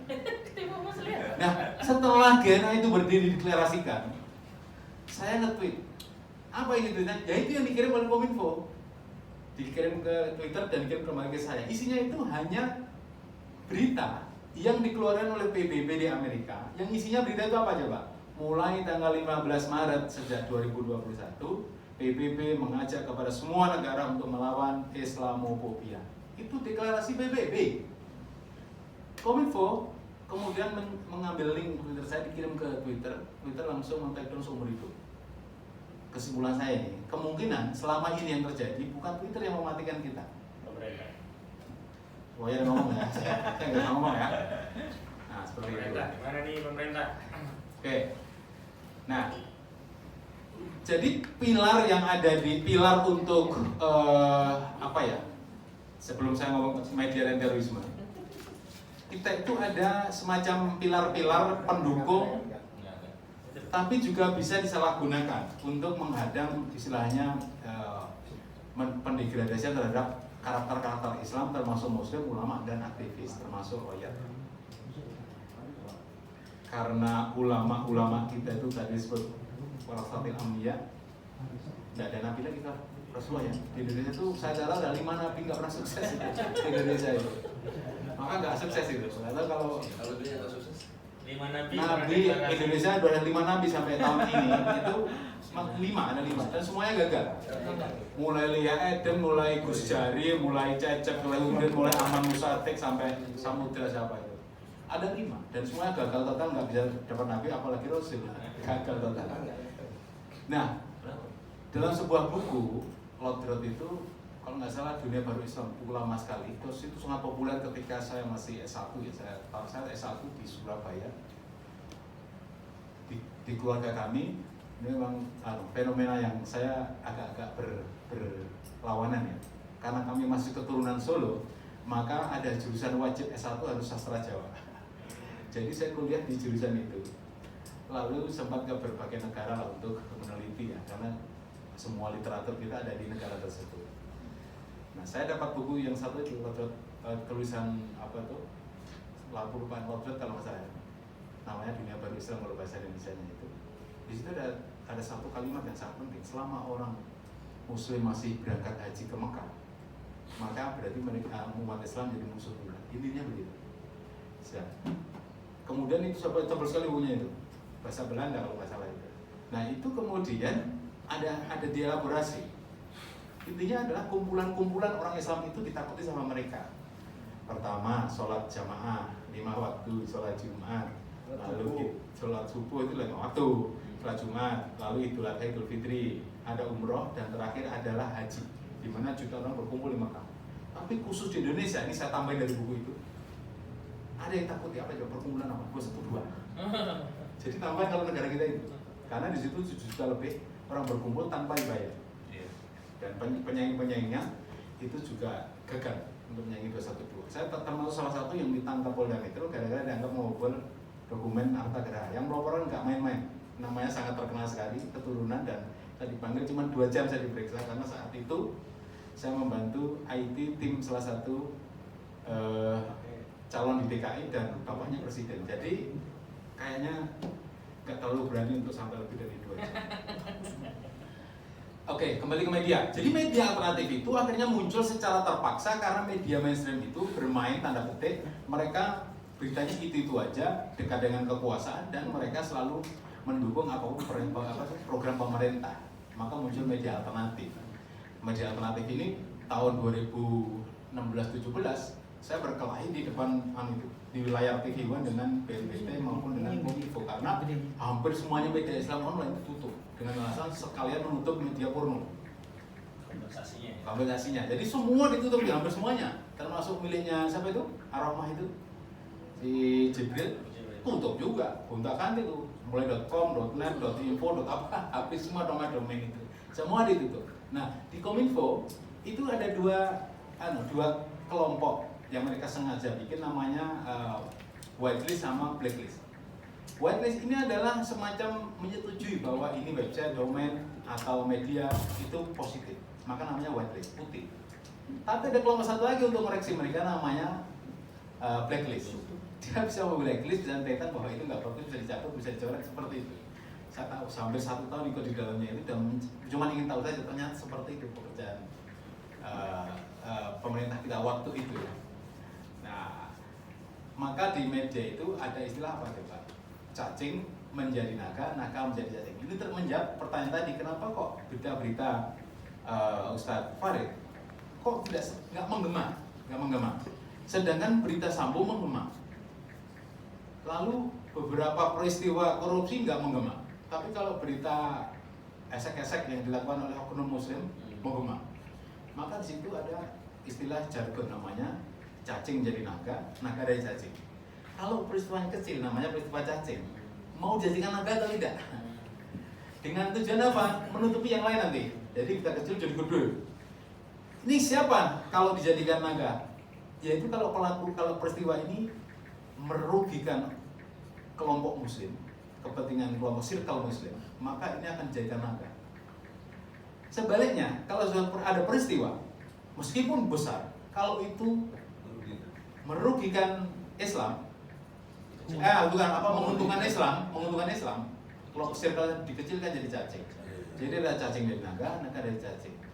Sayangnya memang kita kalah di sini. Pemilik media itu rata-rata bukan dari circle kita.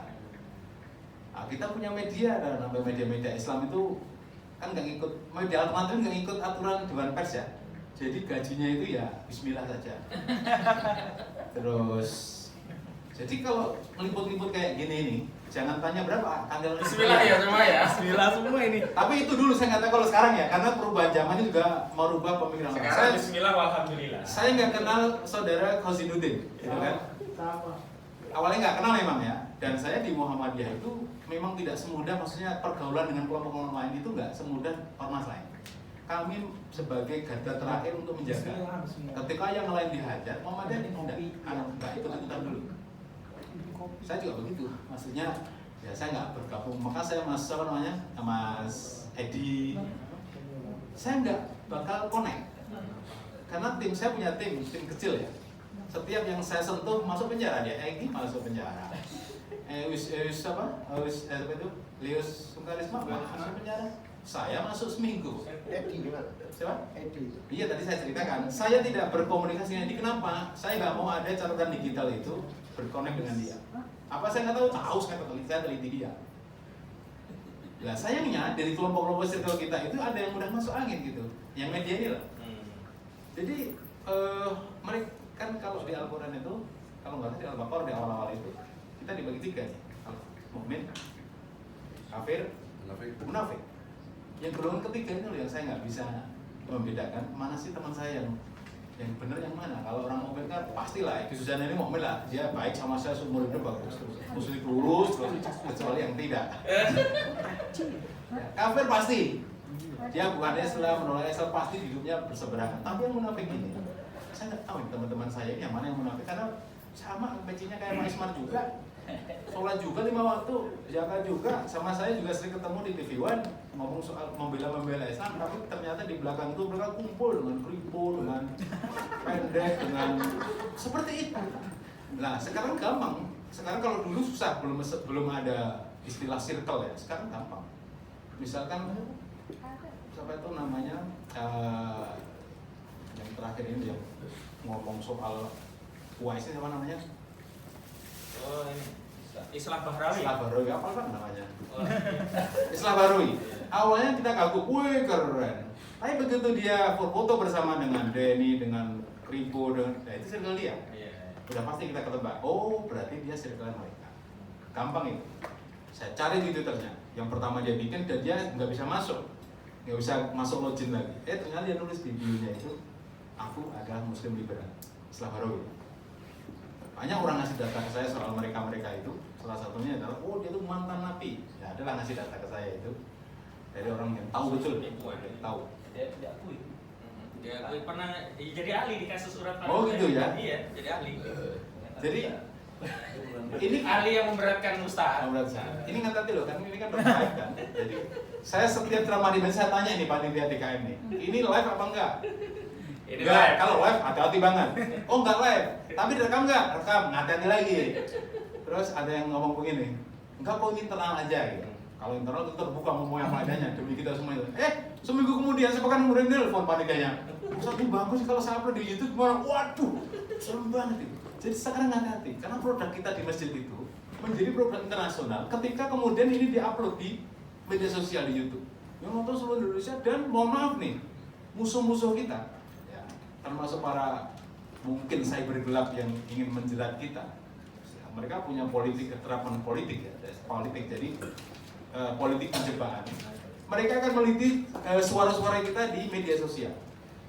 Jadi rekaman saya tahun 89, 72, 92 sampai 2022 itu dia download di mana? Di server. Kemudian dia teliti sisinya. Yang kira-kira mana yang melanggar ITE.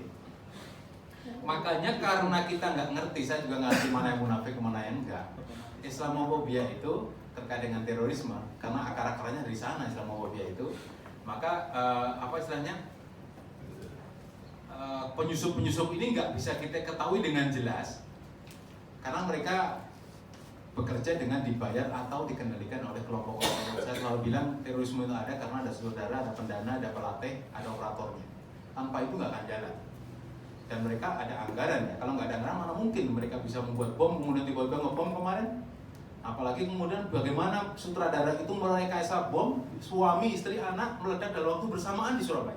Tidak mungkin mereka bisa mengatur sendiri kan? Tidak mungkin. Bagaimana bisa bersamaan? Dan saya ikut jadi tim TPF di sana. Saya sebenarnya tahu masalah, tapi saya tidak saya keluarkan karena itu menyangkut rahasia sangat besar sekali. Nah, saya nggak kaget ketika kemudian orang-orang seperti circle tadi itu orang Islam tapi benci Islam. Awalnya itu hanya orang kafir benci Islam, tapi karena banyak orang-orang yang bekerja untuk mencari duit demi dapur dan lain sebagainya, maka mereka meskipun Muslim mereka benci dengan Muslim, termasuk dengan ulama. Dan media massa ini menjadi kuncinya. Kenapa? Dewan Pers itu sudah mengeluarkan aturan-aturan, ya aturan-aturan bagaimana media itu harus ikut aturan itu ketika meliput terorisme.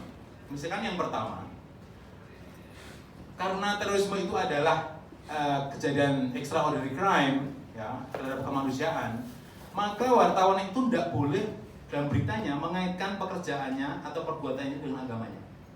Tapi faktanya selalu. Dan itu dengan kemasan-kemasan tertentu, nggak langsung ngomong dia Islam, nggak gitu. Dia pelaku ini rajin sholat, selalu menggelar pengajian setiap malam Jumat. Mereka itu berkawan dengan Edi Mulyadi. Kira-kira begitu, selalu menyebutkan seperti itu. Mereka aktif di jamaah tertentu di pesantren Solo. Maka kemudian muncul yang akhir-akhir ini, ada epicentrum terorisme namanya.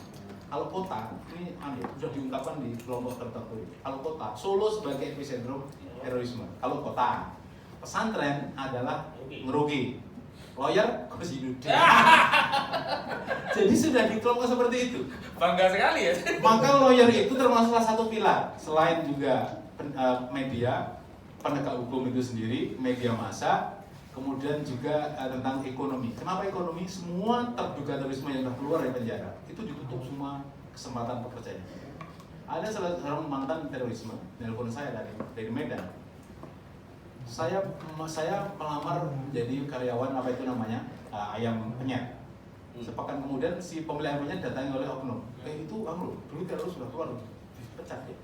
Padahal cuman ada lagi kasus terorisme. Istrinya nih ngomong saya. Nggak ada yang tahu tuh media bahwa suami saya dipaksa untuk dikuburkan malam itu di sebuah tempat. Nggak dikasih uang. Kalau dulu Sion kan dikasih ya 100 juta kalau nggak salah. Ini nggak dikasih tapi diatur mulai dari Jakarta sampai di Jawa Timur. Itu diatur supaya orang nggak ada media tahu dikuburin dan seterusnya itu diapal bahwa ini sudah nggak hidup lagi lah, mati kuburin aja. Media nggak ada yang tahu. Nah media massa sampai sekarang untuk kasus apa namanya ini Ustadz UFO, Pak Okba dan kawan-kawan bertiga itu, mereka nggak punya lagi etika. Menulis apa coba dari awal? Dia teroris. Tidak ada kata terduga. Padahal Dewan Pers yang kedua asurannya adalah kalau menulis berita itu tidak boleh dengan langsung, harus dengan permulaan terduga, terperiksa misalkan tersangka. Jadi nggak pulang teroris. Tapi media itu nggak malu-malu menyatakan bahwa Fuad Okbah itu adalah teroris. Padahal belum sampai sidang. Yang berbahaya itu adalah trial by the press memang. Jadi bukan hukuman proses pengadilan di kantor pengadilan, tapi hukuman media massa terhadap mereka yang belum pernah dihukum. Jadi setelah ditangkap, media itu memberitakan dia terus-menerus setiap hari 24 jam tentang pribadi yang bersangkutan. Apakah ada koruptor yang diulik-ulik sampai anak cucunya sampai istrinya? Ada kalau pelakunya muslim, tokoh besar. Maka ada tokoh partai Islam tertentu yang terkenal di media massa itu dendam dengan KPK sampai seumur hidup karena ya partainya, tokohnya ditangkap hanya alasan dewan kaki 4 itu sampai istri sampai anak terus sampai dunia. Tapi bukan kambing ya, kaki 4 lebih besar dari lebih besar. Nah seperti itu. Jadi ini memang kasus terorisme itu hanya bagian kecil sebenarnya dari siasat-siasat mereka, kelompok-kelompok yang hantu ini untuk mendegradasi karakter muslim. Dan salah satu yang paling pilar terbesar itu adalah media massa. Karena dengan media massa mereka bisa menghantam semua kelompok muslim manapun yang mereka inginkan. Apalagi pengamat sekarang itu sudah hampir semuanya plat merah semuanya. Hasil didikan mereka, hasil pelatihan mereka. Kemudian televisi nggak berani undang selain itu. Karena kalau misalkan ya yang diundang A, mereka nggak mau datang kalau A itu datang karena A itu lebih pintar misalnya. Nah, seperti itu. Jadi siasat-siasat ada di mana? Termasuk media massa ini yang paling tinggi pilarnya dalam rangka untuk meluluskan rencana itu. Nah, yang terakhir, salah satu pilar itu kan penegak hukum. Saya sering bertanya di media massa itu, polisi muslim kita di mana? Hakim muslim kita di mana? Jaksa muslim kita ada di mana? Kok jaksa muslim kalau di terorisme ya kayak itu sama dengan yang tidak muslim, sama aja.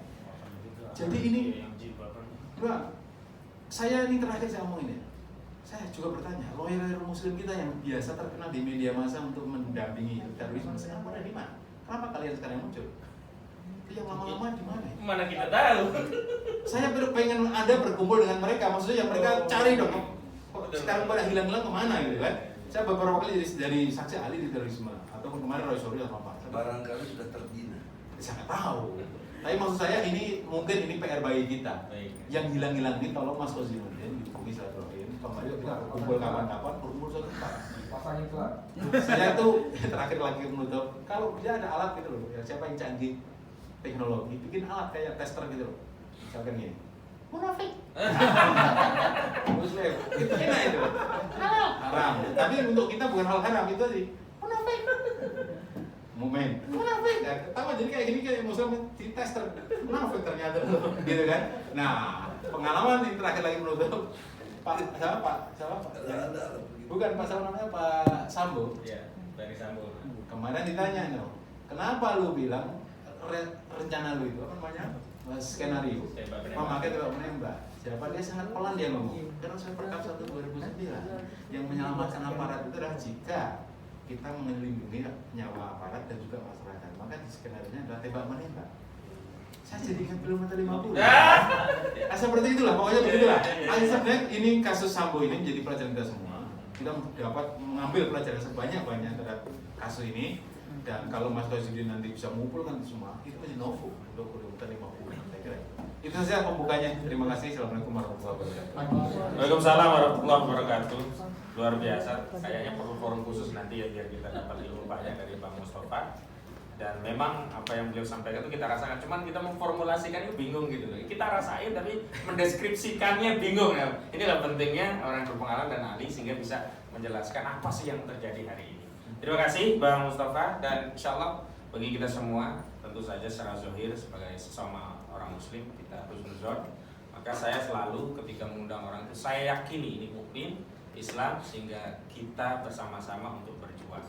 Bahwa memang ada oknum, maka kita harus selalu mendudukkan bahwa kita semua itu mukmin sehingga kita tidak menjadi pecah belah. Karena hari ini memang sulit sekali kita untuk menyatukan. Kenapa? Karena masing-masing sudah punya pengalaman sehingga akhirnya pengalaman itu dicoba digunakan secara generalisir kepada yang lainnya.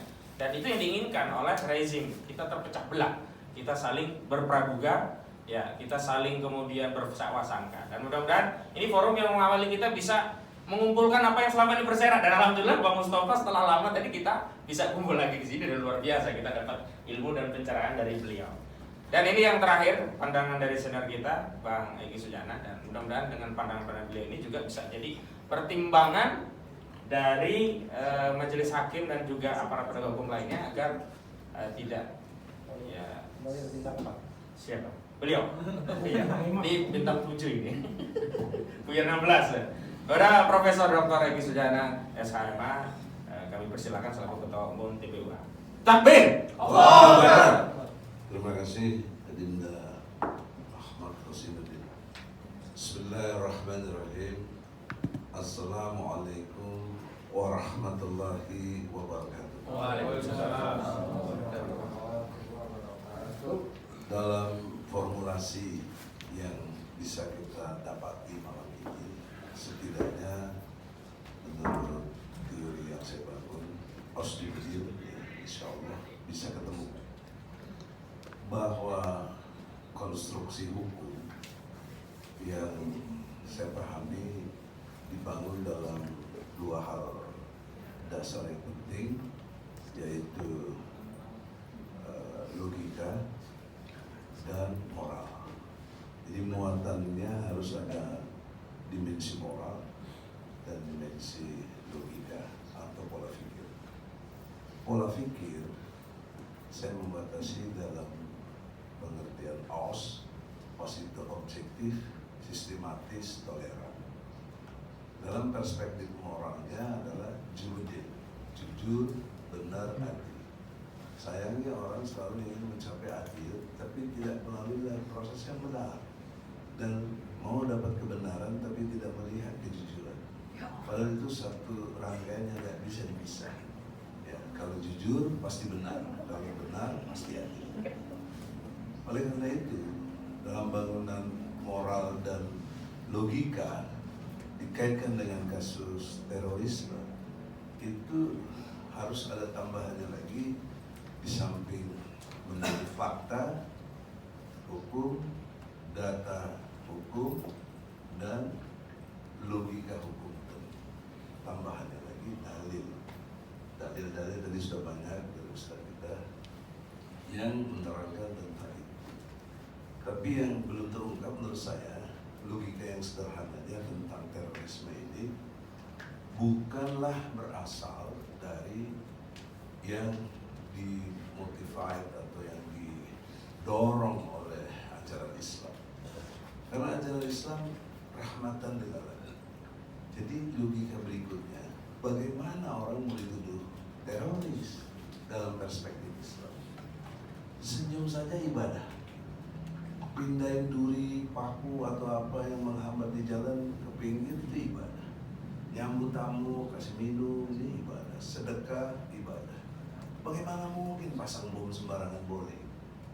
Bagaimana mungkin dia mengkondisikan orang untuk menyembunyikan informasi? Informasi apa yang disembunyikan? Terorismenya aja nggak ada.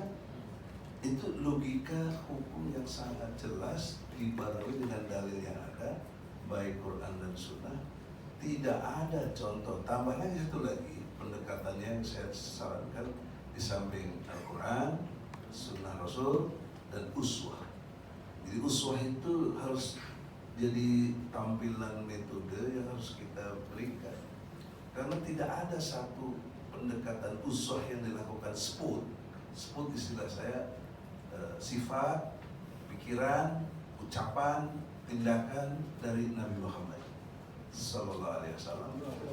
Tidak ada yang menunjukkan spotnya beliau itu mengkondisikan, menggambarkan ada perbuatan yang disebut terorisme. Nah, sekarang mereka membuat program namanya deradikalisasi. Saya pernah berdebat dengan orang BNPB juga. Kalian pada program itu, bahkan ada dibuktinya untuk itu. Apa yang kalian mau deradikalkan? Tauhid. Tauhid itu radikal. La ilaha illallah itu radikal. Karena radikal itu diambil dari kata radix, akar. Maka akar kita di dalam berislam ini akidah.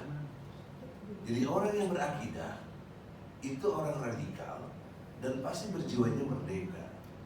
Nah, kebalikannya, kalau orang itu tidak radikal dalam perspektif dia tidak berakar, maka dia tidak akan bisa berjiwa yang militan, tidak bisa. Jadi konsekuensi logis berpikir kita dalam memformulasikan kasus ini sudah jelas, batal demi hukum, batal demi filosofis yang ada, karena Islam nggak mengajarkan itu. Dan ulama nggak mungkin menjalankan kehidupannya lepas dari ajaran agama, nggak mungkin. Dari mana begitu? Apalagi ditambah dengan formulasi uswah, contoh teladan, sebagaimana surat Al-Ahzab ayat 21, untuk menjadikan Rasul itu suri teladan atau uswah. Maka perspektif keilmuan ini penting, sehingga kita dalam membela pun punya dasar ilmu. Cuma kelemahannya, ilmu kita hebat apapun, saya berjamin secara intelektual, saya bertaruh secara intelektual, nggak ada yang bisa ngalahkan argumentasi kita. Tapi kita pasti kalah karena ada kekuasaan. Jadi kekuasaan yang dipegang oleh orang-orang yang zolim, orang-orang yang fasik, orang-orang yang kafir, dia pakai kekuasaannya dengan seenaknya saja, hukum dengan pendekatan suka-suka dia, ya. Kumaha aing gue cek Sunda, bagaimana buahnya? Sehingga apapun yang disebut kejanggalan-kejanggalan tadi oleh teman-teman, ya, juga pendekatan fakta berupa Islamophobia, itu nggak penting buat mereka. Yang penting kekuasaannya mereka pegang dan mereka tekan gitu. Ya.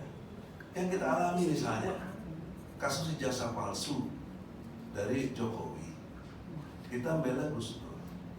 Waktu ditangkap nggak mengaku polisi bahwa itu tidak ada kaitan dengan ijazah palsu. Tapi sekarang kita baru dapat dakwaannya kurang lebih 200 halaman. Itu semua mengkonstruksi adanya hubungan dengan kasus ijazah palsu. Itu kan kebohongan yang secara ilmu gampang kita ketahui. Tapi mereka punya kekuasaan, tetap saja jalan, tetap saja diadili. Begitu juga Farid Orbah yang kita hormati, yang dimuliakan Allah. Saya juga kenal beliau, dia tidak ada punya, kalau menurut saya tidak detektor kayak Gus Mustafa bilang, tweet munafik itu mesti dibaca. Gak ada teknologi sama sekali. Nah, dalam konteks kemanusiaan dilihat dari track record. Tak mungkin orang istiqomah itu tidak berbanding lurus dengan waktu yang dijalani. Oleh karena itu gampang sekali sebenarnya juga kalau kita lihat track record. Kalau istilah Adinda Khosinuddin terverifikasi, gitu. Verified ya, untuk mengenali orang. Maka dengan bangunan berpikir OS, objektif, sistematis, toleran, itu hanya ajaran Islam yang menurut saya sangat bisa menggambarkan cara berpikir yang OS-Jubedil ini dengan muatan moral yang jujur beneran. Satu contoh misalnya surat Al-Kafir, ujungnya lakum dinukum, itu kan sangat jelas toleransi yang luar biasa dari ajaran Islam. Dia diciptakan oleh Allah atau Allah yang menciptakannya, tapi Allah memberi peluang bagi diri orang itu untuk kafir kepada dirinya, kepada Allah. Itu apa kalau bukan toleransi? Tapi kita diajari toleransi coba. Orang-orang yang buzzer yang rupiah itu sangat murah itu sok-sok intelektual tapi nggak ada isinya kalau debat. Retorika aja. Apa dia punya argumentasi? Nggak ada. Saya sering hadapinya begitu. Pendeta pun sering kita hadapi gitu, dalam debat-debat ilmiah. Maka oleh karena itu, terutama kita yang kaum muslim, dengan kelemahan yang tadi kita kalah dari segi kekuasaan, maka tawaran gagasan saya, cara melawannya harus dengan kecerdasan, keberanian, dan militansi. CBM, cerdas, berani, militan. Harus dengan militan, nggak bisa. Maka people power harus terwujud, baru kita bisa berubah keadaan ini. Kalau takut dengan kekuasaan, masih takut sama manusia, masih takut buka rahasia, buka aja lawan. Ditangkap ya ditangkap, begitu loh. Kalau pikiran saya sebagai satu formulasi untuk melawan keadaan yang kita terjebak terus, kalah dengan kekuasaan yang ada. Maka oleh karena itu, militansi yang masih tersisa sama kita ini, insya Allah dibimbing oleh Allah, tidak juga lari ke pendekatan terorisnya, tapi kita on the track tetap berbasis kepada konstruksi hukum yang dibenarkan, ya, yang berbasis kepada cara berpikir yang os dan moral yang jujur. Insya Allah ada manfaatnya, bisa menerangkan kemenangan nanti, dan ini menjadi bahan jelang putusan hakim. Saya minta konsep tahu dirinya, saya tahu diri sebagai advokat, yaitu membela. Polisi tahu diri, Anda penyelidikan, ya, menyidik, sebelumnya penyelidikan dan penyidikan, jaksa mendakwa dan menuntut, hakim memeriksa, mengadili dan memutuskan. Maka logika konsep tahu diri ini, periksalah ini dengan seadil-adilnya, seperti tadi surat Al-Maidah ayat 8, jangan kebencianmu pada satu kaum membuat kamu berlaku tidak adil. Berlaku adilah, karena adil lebih dekat pada takwa. Nah, itu diperiksa yang benar begitu. Kemudian diadili dengan segala kemampuan hakimnya itu, dan memutuskan dengan seadil-adilnya. Dan jangan lupa fakta hukumnya, data hukumnya, logika hukumnya, ya. Terorismenya nggak ada, dituduhannya menyembunyikan informasinya. Bagaimana logika bisa berbicara seperti itu? Tapi bagaimana kemudian tetap diadili juga, diputus bersalah. Dan juga logikanya, ini tuduhannya berbasis kepada sanksi yang sangat berat, yaitu seumur hidup, betul ya? Tapi kenapa dalam tuntutannya 3 tahun? Itu secara logika hukum. Iya, udah tidak punya keyakinan bahwa ini terorisme. Kalau dia terorisme, hukumnya seumur hidup, bukan 3 tahun. Itu aja udah logika yang sangat cerah. Jadi Ahmad Kartini saya kira lebih mampu dengan mengurai kejanggalannya, dan dari segi formulasi tadi ini sudah nggak benar, pengadilan dagelan, tapi mengorbankan nasib orang yang luar biasa. Bukan cuma seorang, keluarganya, kita, komunitasnya, dan lain sebagainya. Oleh karena itulah kekuatan yang bisa kita hadapi untuk itu adalah kekuatan dari Allah tentunya, diwujudkan dengan kedaulatan rakyat.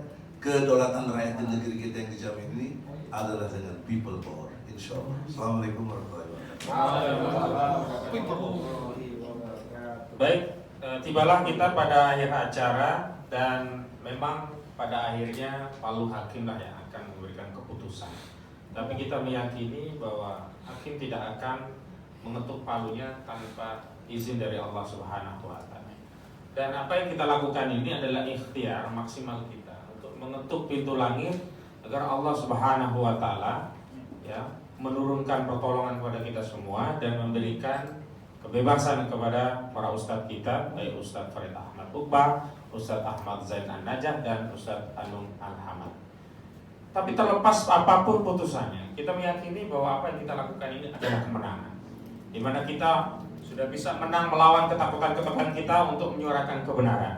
Kita sudah menang bisa berkumpul berhimpun di tengah-tengah masyarakat atau kelompok lainnya takut untuk membersamai para ustadz ini.